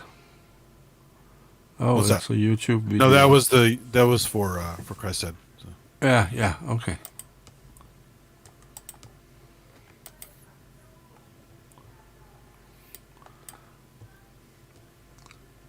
Oh, it's a special edition today. We are not talking much synthesizers. I had a bunch of things. Yeah. It's okay. It's a nice. Let's talk about dead synthesizers then. Yeah. We could talk about that. Yeah. Or ones you want to be dead, like the Timberwolf, right? Yeah. Yeah. Or any old synthesizer, just it's predisposed to die, isn't it? If it's like more than 35 years old, it's going to die. So yeah. Yeah. At a certain point, I think even Kent has said this, that his job will be over. There will be no more ways of fixing things. So yeah, those parts become scarce. That's it. At a certain point, the only people that will have synthesizers will be well-paid dentists, and they won't work. You're thinking of Manny Fernandez? Say again? You're thinking of Manny Fernandez? He's a well-paid dentist. He is, yeah. Yeah, he is. Yeah. That's very true. Well spotted. He's not in the chat, is he? No. Don't hate mail from him now. I didn't know he was a dentist. Not Manny. But hey. But you know, it's at a certain point, all these synths that we can sort of get off eBay or whatever, they will no longer function, and there won't be a way of fixing them. So you know, well, that day's just don't know coming. how to do it. Like Kent, the Kents of the world are getting more scarce. Like Allison lives like a city away from me. Yeah. There's a guy in Saratoga, a few cities away from me, and there's a couple companies in like the peninsula and close to San Francisco that can do this kind of work. Not that many, right? Maybe LA has a bunch more, but around here there aren't that many people who know how to fix this stuff. I think there will always be some nerds who wants to do those things. True, but they may only have expertise in certain things, like because now the digital synths are getting old, and some people won't touch it. I have a few that are broken that people won't fix. Will anyone be able to fix a Hartman neuron, for instance? Exactly. Well, no, actually, the Facebook group lets you do that. That's a very good group to help you rebuild your computer inside there, because that's really what it is—a computer. Maybe in the future people will fix them with like putting a Raspberry Pi inside and emulating the old synth. Yeah. It'll be a shell of a old synth and a get the code, put on FPGA. That's a good idea. Yeah. Mm. It's like building a wave state. Yeah, sort of. Yeah. Yeah. I remember vaguely a story of the company EMS showing something. I think it was EMS showing something off, and the thing didn't work. So they under the hood they had an MT32 or something. Yeah. Playing this stuff. Just so that they could be showing something working, sort of. Yeah. Yeah. The memory is very vague. I can't. Well, like Kent was talking when he was working on the touch digital controller for the Imposker, that they were toying with the idea of putting some small computer inside of it, running a version of Imposker. And all you have to do is hook a monitor to it, and you have a whole thing. Right. So, yeah. We did have I think we had a Diva inside a bit of hardware once. Oh, yeah? I think so, yeah. It's just a computer, a laptop or something as the screen. Yeah. And all the controls around it. Yeah. The Code Kronos is a netbook, isn't it? Yeah, with a keyboard attached. Spectrosonics did the same with Omnisphere once. They had a keyboard with that inside. Yeah. A lot of these things, I mean, practically the what's that Waldorf thing that I've got? The Iridium, the predecessor. Quantum, yeah. That is basically telephone technology inside there. Right. Or, tablet. Well, yeah, really one of the first full-blown kind of VSTs in a box was the Neuron, because it's just like a Core 2 Duo PC inside there. Yeah, it's Linux, isn't it? Yeah, and it's just running the software that way. So that's why when they die, you have to basically find a new motherboard, get all this stuff to work consistently, get the right operating system, blah blah blah, to get it to work. And there's a whole bunch of guys online doing it. I just use the VS version, which is fine just on a computer, but the code base is basically the same. The sad thing is they never got recording the stick function down on the software. So that's a bummer, because that's a very powerful feature for that synth. You mean the little orange sticks? Yeah, you can record on the keyboard version, but the VS version never got the stick. They went belly up before they finished that. Very sad. Yeah. So Stefan Bernstein, the guy who runs the Facebook group, was able to port the code to a not too recent version of Mac OS, but more recent than the launch version. So you can't get it to run on Apple Silicon stuff. Maybe that was D50 even, you can get that going on anything these days. Yeah. Oh yeah, definitely. Ported the code to that little I've got the vSynth XT. Yeah, exactly. With a built-in.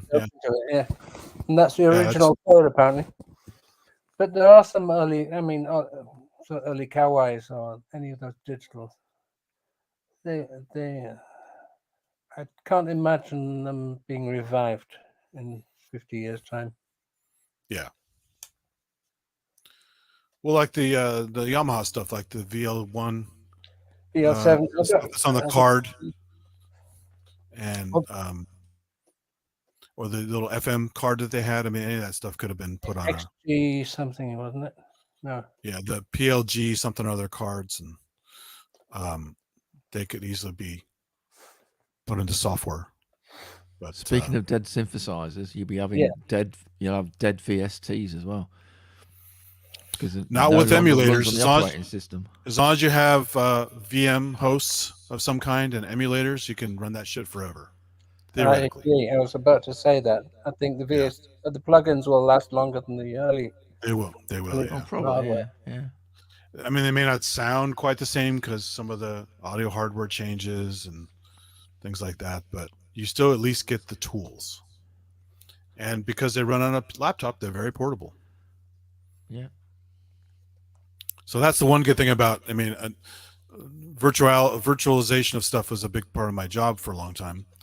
So it made servers easier to work on and cheaper, but it also made these great instruments have longevity, which is cool. So in a way, VSTs are zombie synthesizers. They never die. Basically, yeah. Yeah, there you go. Back to the horror aspect. We got there. Staying on topic. Yeah, for sure. Because I mean, even the old emulators that still ran inside of a specific operating system. I have Mac emulators that run really, really old Mac stuff. That you know, most people I've don't got have the hardware anymore.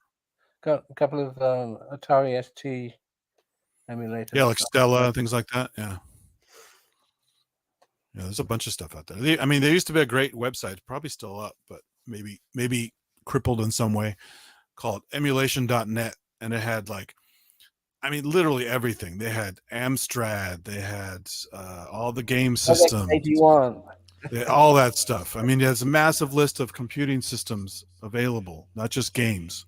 I've And it got was another crazy. thing to throw into the thing. Then, talking of dead things, what about dead music genres? Did they ever quite die though? They're Are kind of there, hanging are around. there any? Are there any? Yeah, they get recycled and re-churned out, right? Well, Medieval's back, isn't it, with Teenage Engineering? You thought that was a dead duck, but apparently it's back. Well, So- Renaissance fairs are going strong. You can always And say the that. other thing is, Renaissance how many? 12-tone music. I think that's dead. Right. You think? If it's not, it should be. Should be, yeah. What about dead time signatures? Because most things is 4/4 these days. So, No, they never died. No, never. you reckon? As long as there's bands like Egg and Zappa and stuff like that. As long as the material is still listenable. I mean, a lot of Zappa's work was on a synclavier, right? Which is kind Or of dead. King Crimson, you know. Yeah. Yeah. I had to listen to an Egg track called Engram the other day, and it's got polyrhythms going. Is it polymetric? That's it. Polymetrics, yeah. Where it's kind of 11 against 7 against 15. God. Wow. 3 different lines going at the same time. Tool does that a lot, especially with Yeah. the drumming. Well, isn't the Tool drummer playing with some King Crimson guy and with Steve Vai and Probably he's pretty amazing. yeah. They call him the octopus for a good reason because each limb is doing a different time signature. Shit. Pretty nuts. Okay. Oh, so well, time signatures get a pass, but music genres, there's probably a few dead ones that I might can't not be think of coming. any. I mean, pure disco is kind of dead. Oh, what about ragtime and stuff like that? That's not a thing, is it? Or jazz is still a thing. Big bands are sort of dead, aren't they? No. No. They're around. Yeah, they're around. Because they still do movie soundtracks too, for like period movies and stuff. Okay. Well, yeah, classic music is still around, and I suppose brass type of things are still around. Yeah. I mean, klezmer's not that popular, but Yeah, polka. Yeah. What about is that funeral music?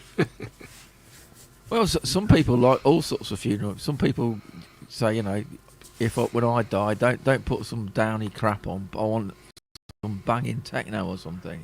Yeah. yeah. So it depends on the people if they've left anything in their will or anything. What they want. It's not a given that you want old, sad sort of music. Some people want to go out with a bang. Don't they? I put together the loop tape for my mom's funeral. There was a lot of stuff she really liked, so it was actually really good music. But it was hard working on it because of the time period and stuff. But Yeah. it was fun to do something that she liked, that people could hear that she liked, that didn't know it maybe. Yeah. So it's good.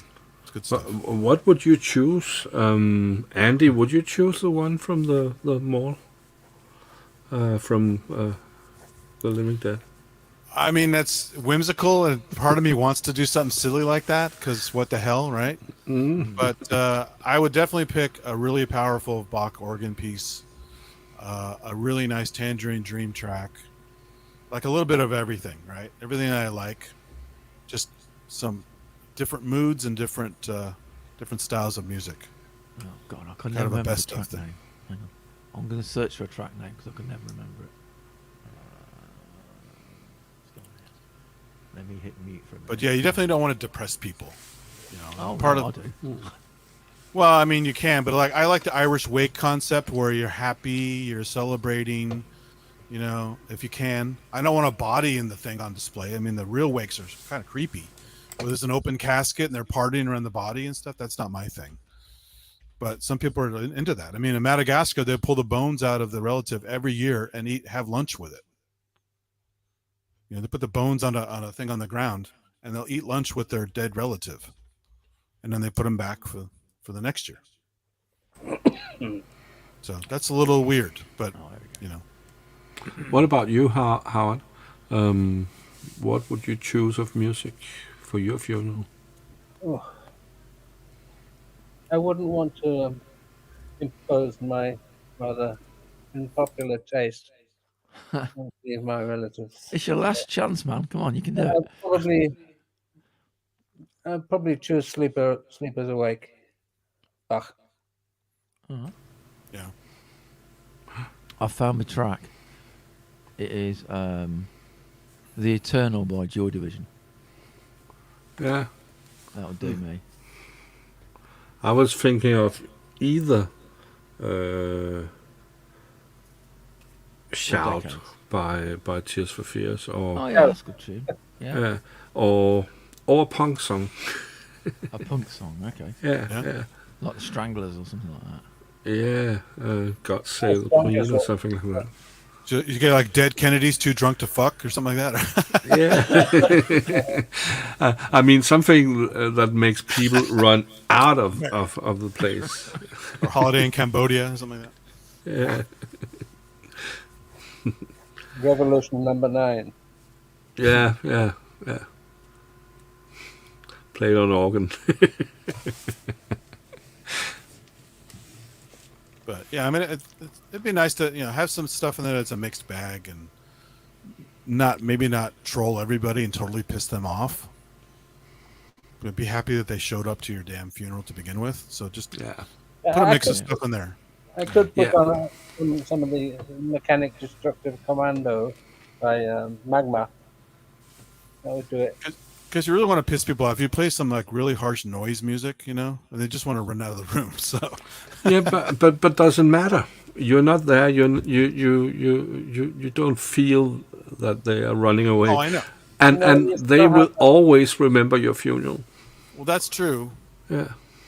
But I don't know. I don't People want do to enough trolling in real life. I don't have to do it after life. So absolutely. Yeah. Even if it's funny, it's still sometimes it's a little too much. Yeah. You might upset someone, I suppose. Yeah. Just like Man Bites Dog, not everybody gets it, so I'm not going to force it on anybody. You know a movie called Synecdoche in New York? Sounds familiar, but I've not seen it. With Philip Seymour Hoffman. Oh, okay. It's the weirdest movie I've ever seen. He was great.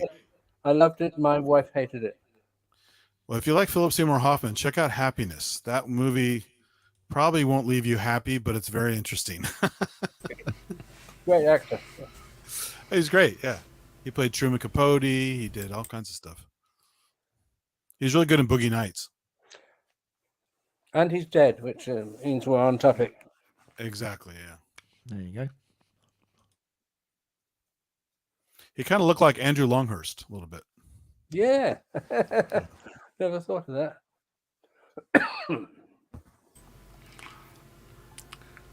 He sent me a note. He thinks it's a nice show tonight we're doing. So. Andrew. Oh, yeah, good. Andrew. Hey. Hi, Andrew. It's dead good, isn't it? Hello. Hi, Philip Seymour Hoffman. No. The other guy. Yeah. Yeah, I haven't got a Ouija board here, What did Kent have the other day? Kent had a picture of one of those robo vacuum cleaners and a carpet with Ouija board on it. It's like, what could go wrong? Uh-oh. Yeah, quite a bit, probably. They had a bunch of those movies for a while, the whole Ouija board trend. Like Witchboard Yeah. and all these different spin-offs and stuff. And I always thought it was just kind of funny because obviously someone's just, I'm not pushing it. Are you pushing it? I'm not pushing it. It's like, It's come on. the idiomotor effect, isn't it? Yeah. Okay, back to the Dead. Do you have any keyboards with dead notes? I have dead keyboards. I've got a dead keyboard, which is a Moog Subfatty, and I have a Prophet 12 with a dead key. I've got a CS, what is it? CS1X Yamaha thing. Yeah. That's got a few dead keys on it. So I've it's got the gone AM back in the one, box. which is a sister. I have a sequential 6-track. I think it's the multiplexer, which is gone. I have two a lot of- completely dead DW8000s. So What's it that? sucks because I like that. What's that, Andy? You got? DW8000s, two dead ones. Oh yeah. Cork. Oh yeah. Which is essentially the DSS1 without the sampler. I quite like that DSS one. Oh yeah. Yeah. Sadly, mine got stolen, but I do have another one somewhere. It needs a little work. Yeah. So that's why I always buy two of everything if you can. I bought. Yeah, I did the same. I bought two ASR 10s. I bought two VL7s. I bought two Microcorg XLs. I bought two EMS Synth A's back in the day. Jeez, wow. Well, they were cheap back in the day. Sure. Yeah, I do the same. I buy two of everything. It's nice because eventually you may need one for parts anyway. But yeah, well, no, that I haven't done that for quite a while. Maybe 15 years was the last time I bought two of one thing. Yeah. It's just the fear of one of them dying on you. Mm-hmm. Especially when you get attached to it. You use it a lot. You're still a gigging musician, you know. Yeah, and one day you turn on, it doesn't work. Like, oh man, come on. What's that Alesis? When it goes, it's unfixable. The Andromeda. That's the one. Yeah, the A6 are custom, so you can't replace them ever. So. Yeah, they're dead. They are. And the Waldorf Wave for their death. They're not going to be a zombie. And a few other ones out there like that. Waldorf Wave, you got the plug-in version though. You do, and I have the microwave XT, which is basically the same thing without the control surface. Music industry. What is dying? Will the music industry died a while ago? yeah, but how we sell records or how we sell music, will it continue? No one makes any money selling music. Bands and record companies make money by selling the things that are associated with the music. The music is basically free. Ask the guy who runs Spotify. He don't care about it. It's just a rental. Spotify is like a radio station. You have to pay to listen. With a search but they're engine. even more insidious than that because they're doing the AI stuff now to steal the artist music and make more music and fake artists. Yeah, it's awful. Yeah. It's unbelievable. Bad news. That's how it is. How he gets away with that is unbelievable. He gets away because he can. Or something. I know, but I mean, usually like Rhea and all this going crazy for Napster and MP3s and all that shit would be all over somebody like that, but they don't seem to give a shit anymore. Yeah, that game's over. That game's finished. Yeah. If you're a band or a musician, to make money, you need to go and do gigs or sell T-shirts. And why not? Yeah, I mean, and that was always a big part of it anyway, right? I mean, yeah, even when you had album money. Yeah, but people don't own. Generally speaking, people don't own music now.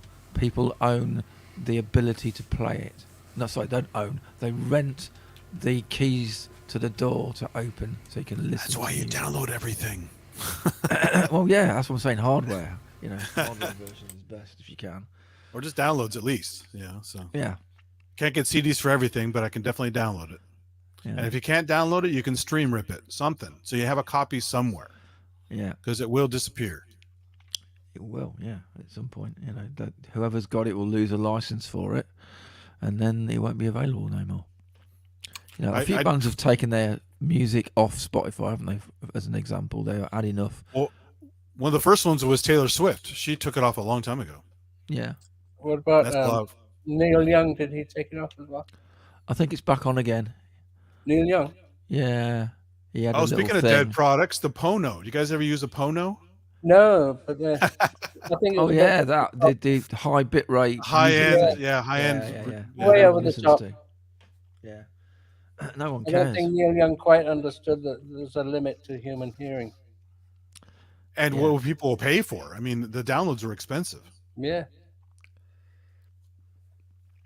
Kind of crazy. I mean, I understand I think his heart was in the right place. It's just, that's not going to work. You can be passionate about music. You want to have high quality stuff. But then again, as you get older, what the hell does it matter anyway? You lose your frequencies. So talking of dead things then relating to music, hi-fis are dead. When did they die? 20 years ago?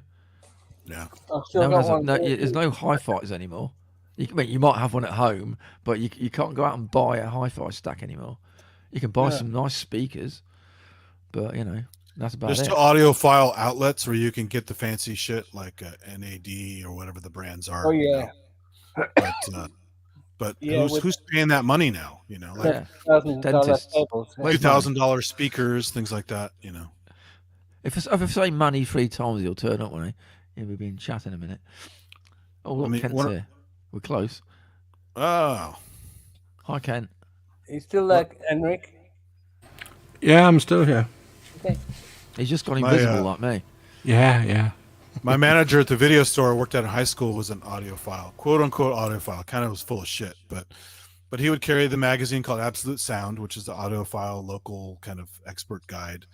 And he had he took us a tour of his place one time at home, and he had all the high end shit. He even had a record vacuum system that was like a $500 record vacuum, just so his records were pristine when he played them, no clicks and pops. Let's have a quick thing with so hello chatties, can you put in the chat what can we use, the number 1 if you have a hi-fi system at home that you use. Let's see how many people are. Well, we'll find out who's listening for a start, and we'll see how many people actually have a hi-fi. How many people are willing to put anything into the chat room? Well, yeah, that's it. Right, yeah, that's another part of it too. Yeah, Wagyu. Here we go. I never had anything that could be considered hi-fi. I just had decent stuff, not fancy About stuff. half of them so far. Yeah. Yeah.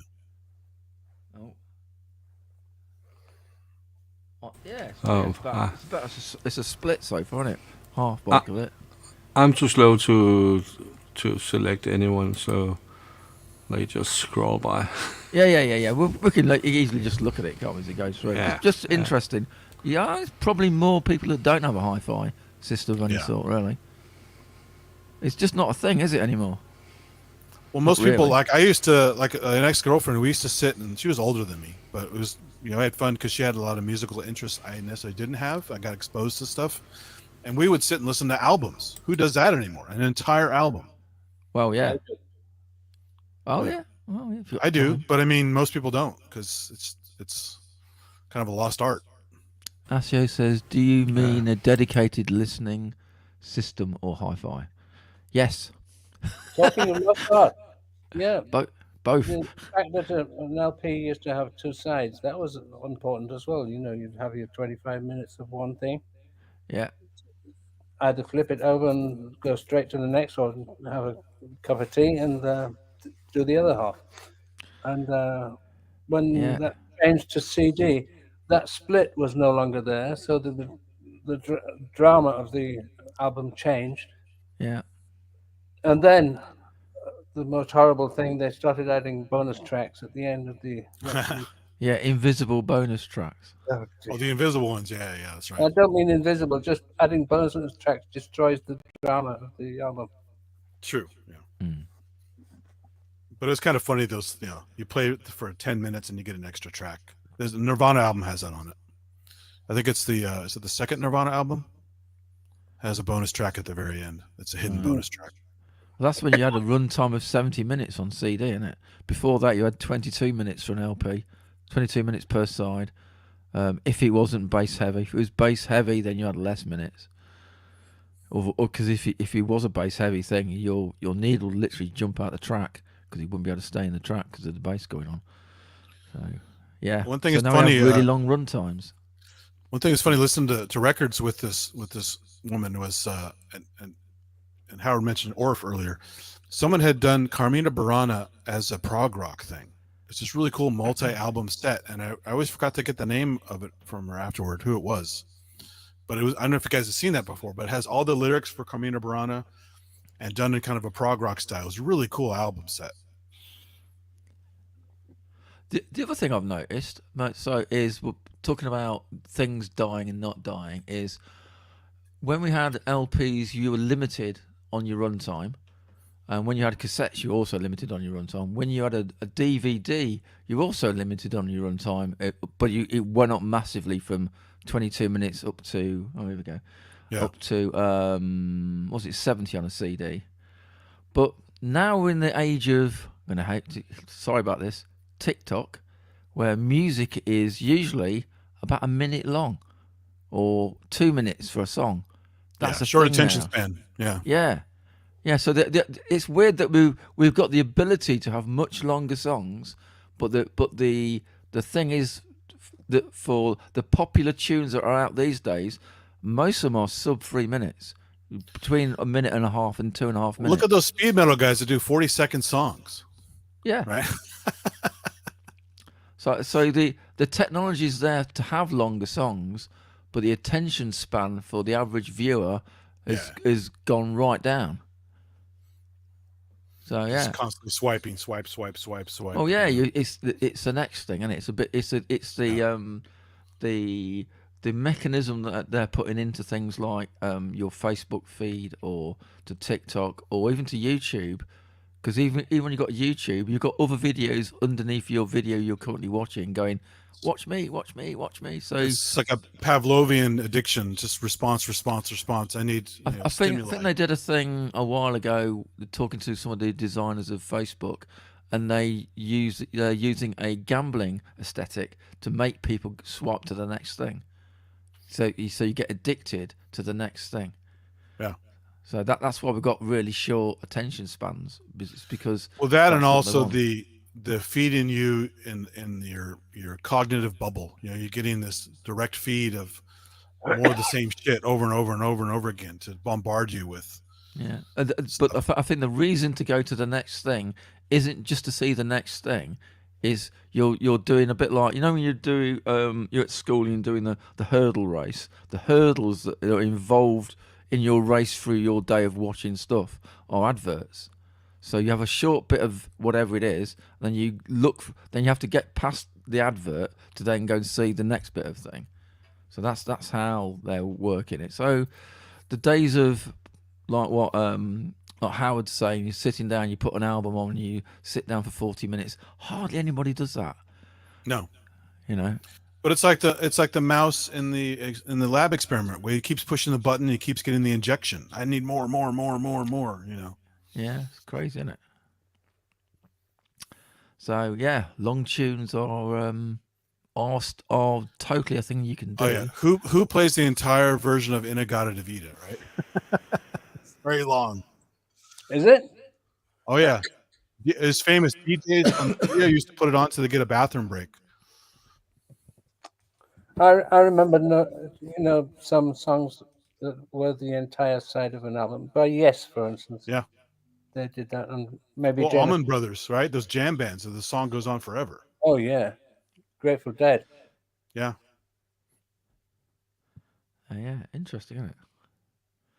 So it's like music habits are dying. There's another death-related thing. There's lots of down. We're all full of downy things today. Okay, then I've got another topic. Maybe my hearing is down to about 8 kilohertz. Which means I've lost 1 and a bit octaves. That's all. You can still hear hi-hats though, I didn't notice the difference. It's okay. All right. You got used to it? Yeah. Oh, okay. Yeah, if the hearing tests online are valid, I'd probably down to about 14K, maybe something like that. How old are you, Andy? 55. Oh, yeah, that's about right. And I take care of my ears. I go to concerts with earplugs. I go do field recordings a lot, listen to birds, do bird watching. So I respect my hearing as much as I can, and you still lose it. So but it's okay. Yeah. It really is. Just how it is, isn't it? And I have no tinnitus, which is good. A lot of people get that. It's terrible. So. Yeah. I have never had it. Well, I've had ringing in my ears, but that lasted like 30 seconds. But that's about it. Yeah.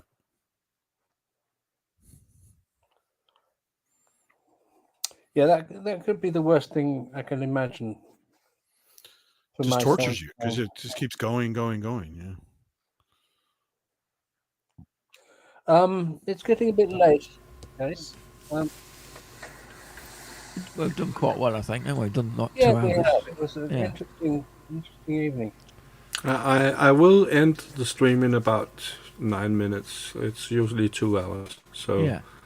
Okay, I'll hang around for 10 minutes. Oh, great. There you go. Great. Good on you.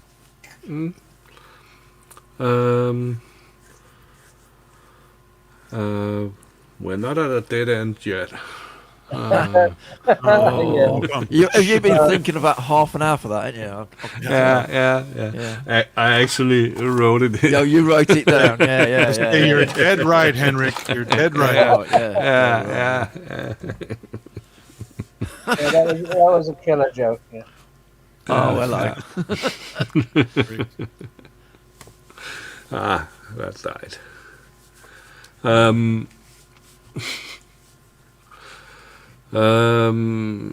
I was about to do a poll. I did a poll with dead Synths, and then I thought of a poll with dead people in your home. But I didn't. Oh, don't do that, then the cops will show up. So.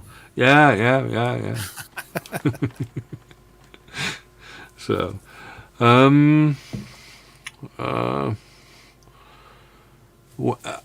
how often when you can't answer, Howard, but you can answer compared to your patches.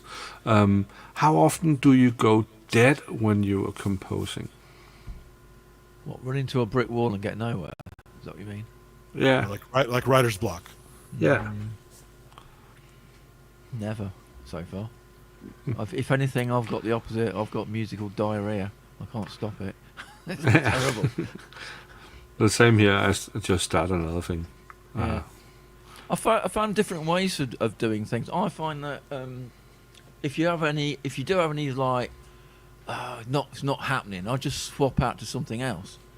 So if I'm on the MPC and it's like you sort of getting annoyed at your MPC for whatever you're trying to do, thinking like, so you're losing your creative feel because you've got some technical issue you're trying to overcome. I just switch it off and put something else on. So I put like the SP404 on, or put the KO2 on, and you go, all right, off we go then. I know this works. Let's win somewhere different, and off you go. Yeah. So, yeah. And Andy and I, we did talk about this with NPCs, where Andy is more inspired on the Machina Plus. I like them all, but I prefer that one the most because of the control surface, the NI instruments I love, and the tactile, basically the tactile stuff. It makes a huge difference, and portability too, and basically DAW-less, even though it's a computer in a box. I don't want people to go away with the idea that I don't like the MPC. The MPC's ace. I'm just as an example. The MPC is very creative. If I was going to say anything, if there's anything that will kill my creativity, it will be any swear word DAW. I hate DAWs. I just find them they are amazing at turning me off from doing music. I just hate DAW, any of them. Logic, GarageBand, Ableton, any of it. I'm not interested in any of it. I tend to agree, but not with Cubase. But that's because I know everything about Cubase. So everything is in my fingers when I use Cubase. I'm not even thinking while doing it. I find there's too many options. I think DAWs are really good for massaging a finished product, but they're awful at creative. Yeah, the input on a mouse and keyboard is pretty terrible for musical inspiration. So Yeah, I just can't be doing with it. Well, some people are. I agree with you, but Hans Zimmer, for instance, he that's his instrument, mouse and keyboard. Yeah. yet he has a giant studio full of cool gear, right? So That's for the clients to look at. He's surrounded by a lot of inspiring gear. That's true. Yeah. But at some point, he must have been more of a keyboard guy, right? No, he's not a great. Before keyboard. computers.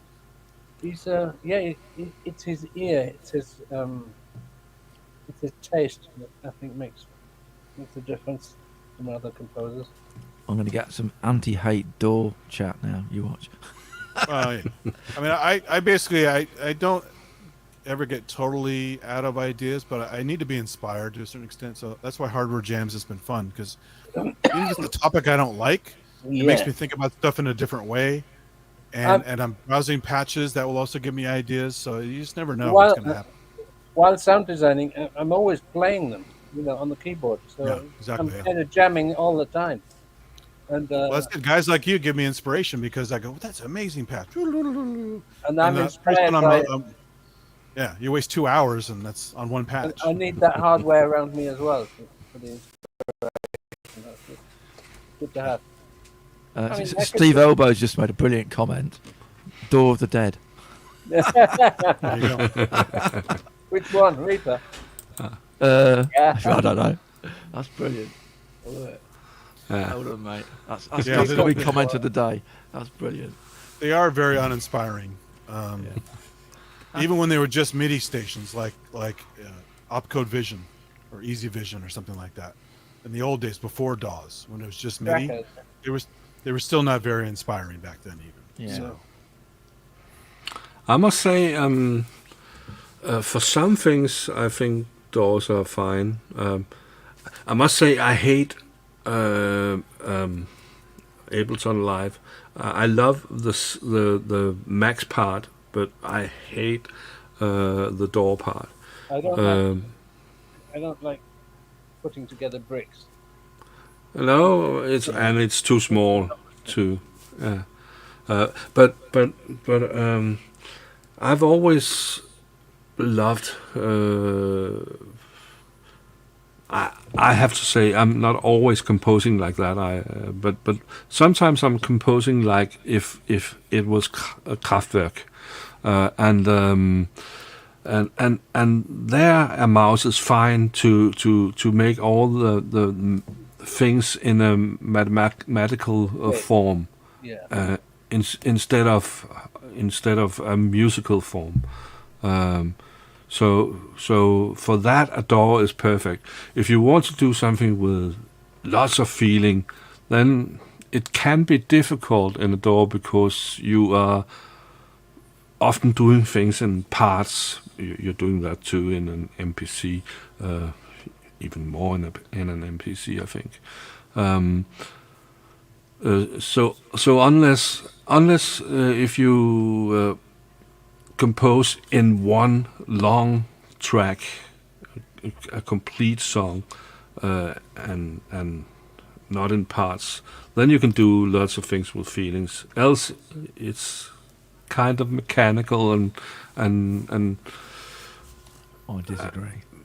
You disagree? I disagree. Yeah. Strange that me disagreeing, isn't it? Do I ever disagree with anybody? I build all my stuff in parts because I like to focus on a part. Yeah, but I don't say it's a bad thing. I just say if you are doing things where you are expressing a feeling while doing it, if you do it in parts, then you are expressing something in parts. How you feel while you do that part. When I say parts, I mean like a chorusy, bridgey sort of chord or whatever. Those parts rather than track parts. But yeah, I just have it spinning round, whatever it is, like 8 bars long or 16 bars long, until I get it to feel right. Because what I don't want to do, which a lot of people do, I'm going to sound like an idiot, but I don't like putting notes in because I can put notes in. If a note doesn't need to be there, it won't be there. It needs to be there for a fucking reason, rather than just I can play 10 notes now. It's like yeah, but 3 notes gets the point across. 10 notes is just you having diarrhea on a keyboard. So Unless you want to express that. Yeah, I'd sooner have notes that mean something rather than 1,000 notes at a time. There's so many different ways, different approaches to it. Yeah, well, yeah, it's music. It's loads of ways of doing it, aren't they? So yeah, I agree. It's just my way of doing it. That's how I do it. And I don't have a song structure in mind. I build bits, and then it's a bit like building pieces of a jigsaw puzzle that you don't have the picture of on the box of what the jigsaw's supposed to be like, and then just move them around until it sort of makes more like a song, and then you go, wait, it needs to start as well. That's essentially what I do most times for hardware jams too. I'm just throwing shit together and go, oh, that works. Oh, that works. Oh, that doesn't work. And move stuff around and delete stuff, and which is why I like the MPC, because you're not in a linear workflow. It's not start to end. It's anywhere to anywhere, and I can have multiple arrangements in the one project. Because how a MPC works is you have a load of sequences, and then for a song, all you do is you list out those sequences and how many times they play, and then go to the next one. But you can have 32 of them in a project. So you can try ideas out. You can try a different mix out without deleting your previous one or having to save it as a different version number. This reminds me of the way the Beatles did Strawberry Fields. Okay. And or the Pet Sounds by what do you call it? Beach Boys. Beach Boys. Yeah, the way they used to kind of just throw ideas together and then string and stick the tape together. Yeah. Do a primitive multi-track. Yeah, it's a different way of creating it. Little bits. Yeah. I played in a band in the 80s, and we were 2 people composing, and sometimes I did the verses and he did the chorus and opposite, and that was how we worked. So that's also. But there's loads of ways of creating. Yeah. That's the beauty of creative music. There isn't a template. There isn't like, this is how you make music. This is the only way to do it, and that's the way you got to do it. There's loads of ways of doing it. Yeah. You just find your own path, don't you? Exactly. Now we have crossed the line for the 2 hours. So actually, I have one more dead comment that's kind of pertinent. You guys are talking about Max for Live and Max MSP and stuff like that. I used Max back when it was on the Mac, just called Max. Before that, Cycling 74 took it over. But there was a dead operating system that came out for all called BOS. It ran on Macs. It ran on PCs. Really cool, super fast, built from the ground up. Long dead, but really powerful. And they had a program that's kind of like Premiere, and they had a program that was kind of like Max called Audio Elements. And it was so goddamn fast on the Mac, even an old Mac. And you could use building blocks, and it was really fun and visually interesting and easy. It wasn't so nerdy like Max has been to build stuff. And you could just cobble together some stuff like a modular or like sound experiments with waves. It was really, really fun. But there's a dead product that sadly left too soon because it was a really powerful environment. Yeah, things like that. Yeah. On that note, also I've got a Node micro modular, which I'd love to program on, but I don't have any old machines. I'm check them. The programming environment isn't compatible with the new machines. Yeah. So okay. Yeah. Okay. Let's end it for today. So it started very sad and became joyful. So Just as life is. yeah. So thank you for being here, and thank you to all the chatters. And Ken Flux, if you're still here, you can start your stream now. You probably already did, but that's okay. We'll be back again in about 3 weeks' time, plus minus a week. Join us again then, and remember to, as Robbie said in his stream, to click like and subscribe, because we do like your likes and subscriptions. Okay. Yeah, I'm Yeah, back. thanks for the chat room. Yeah, the likes keep us alive. We're not dead, so Yeah. Okay. This is a live stream, not a dead stream. That's Although a right. dead stream is dead. Yeah. See you. Okay, see you. Everybody. Bye. Bye.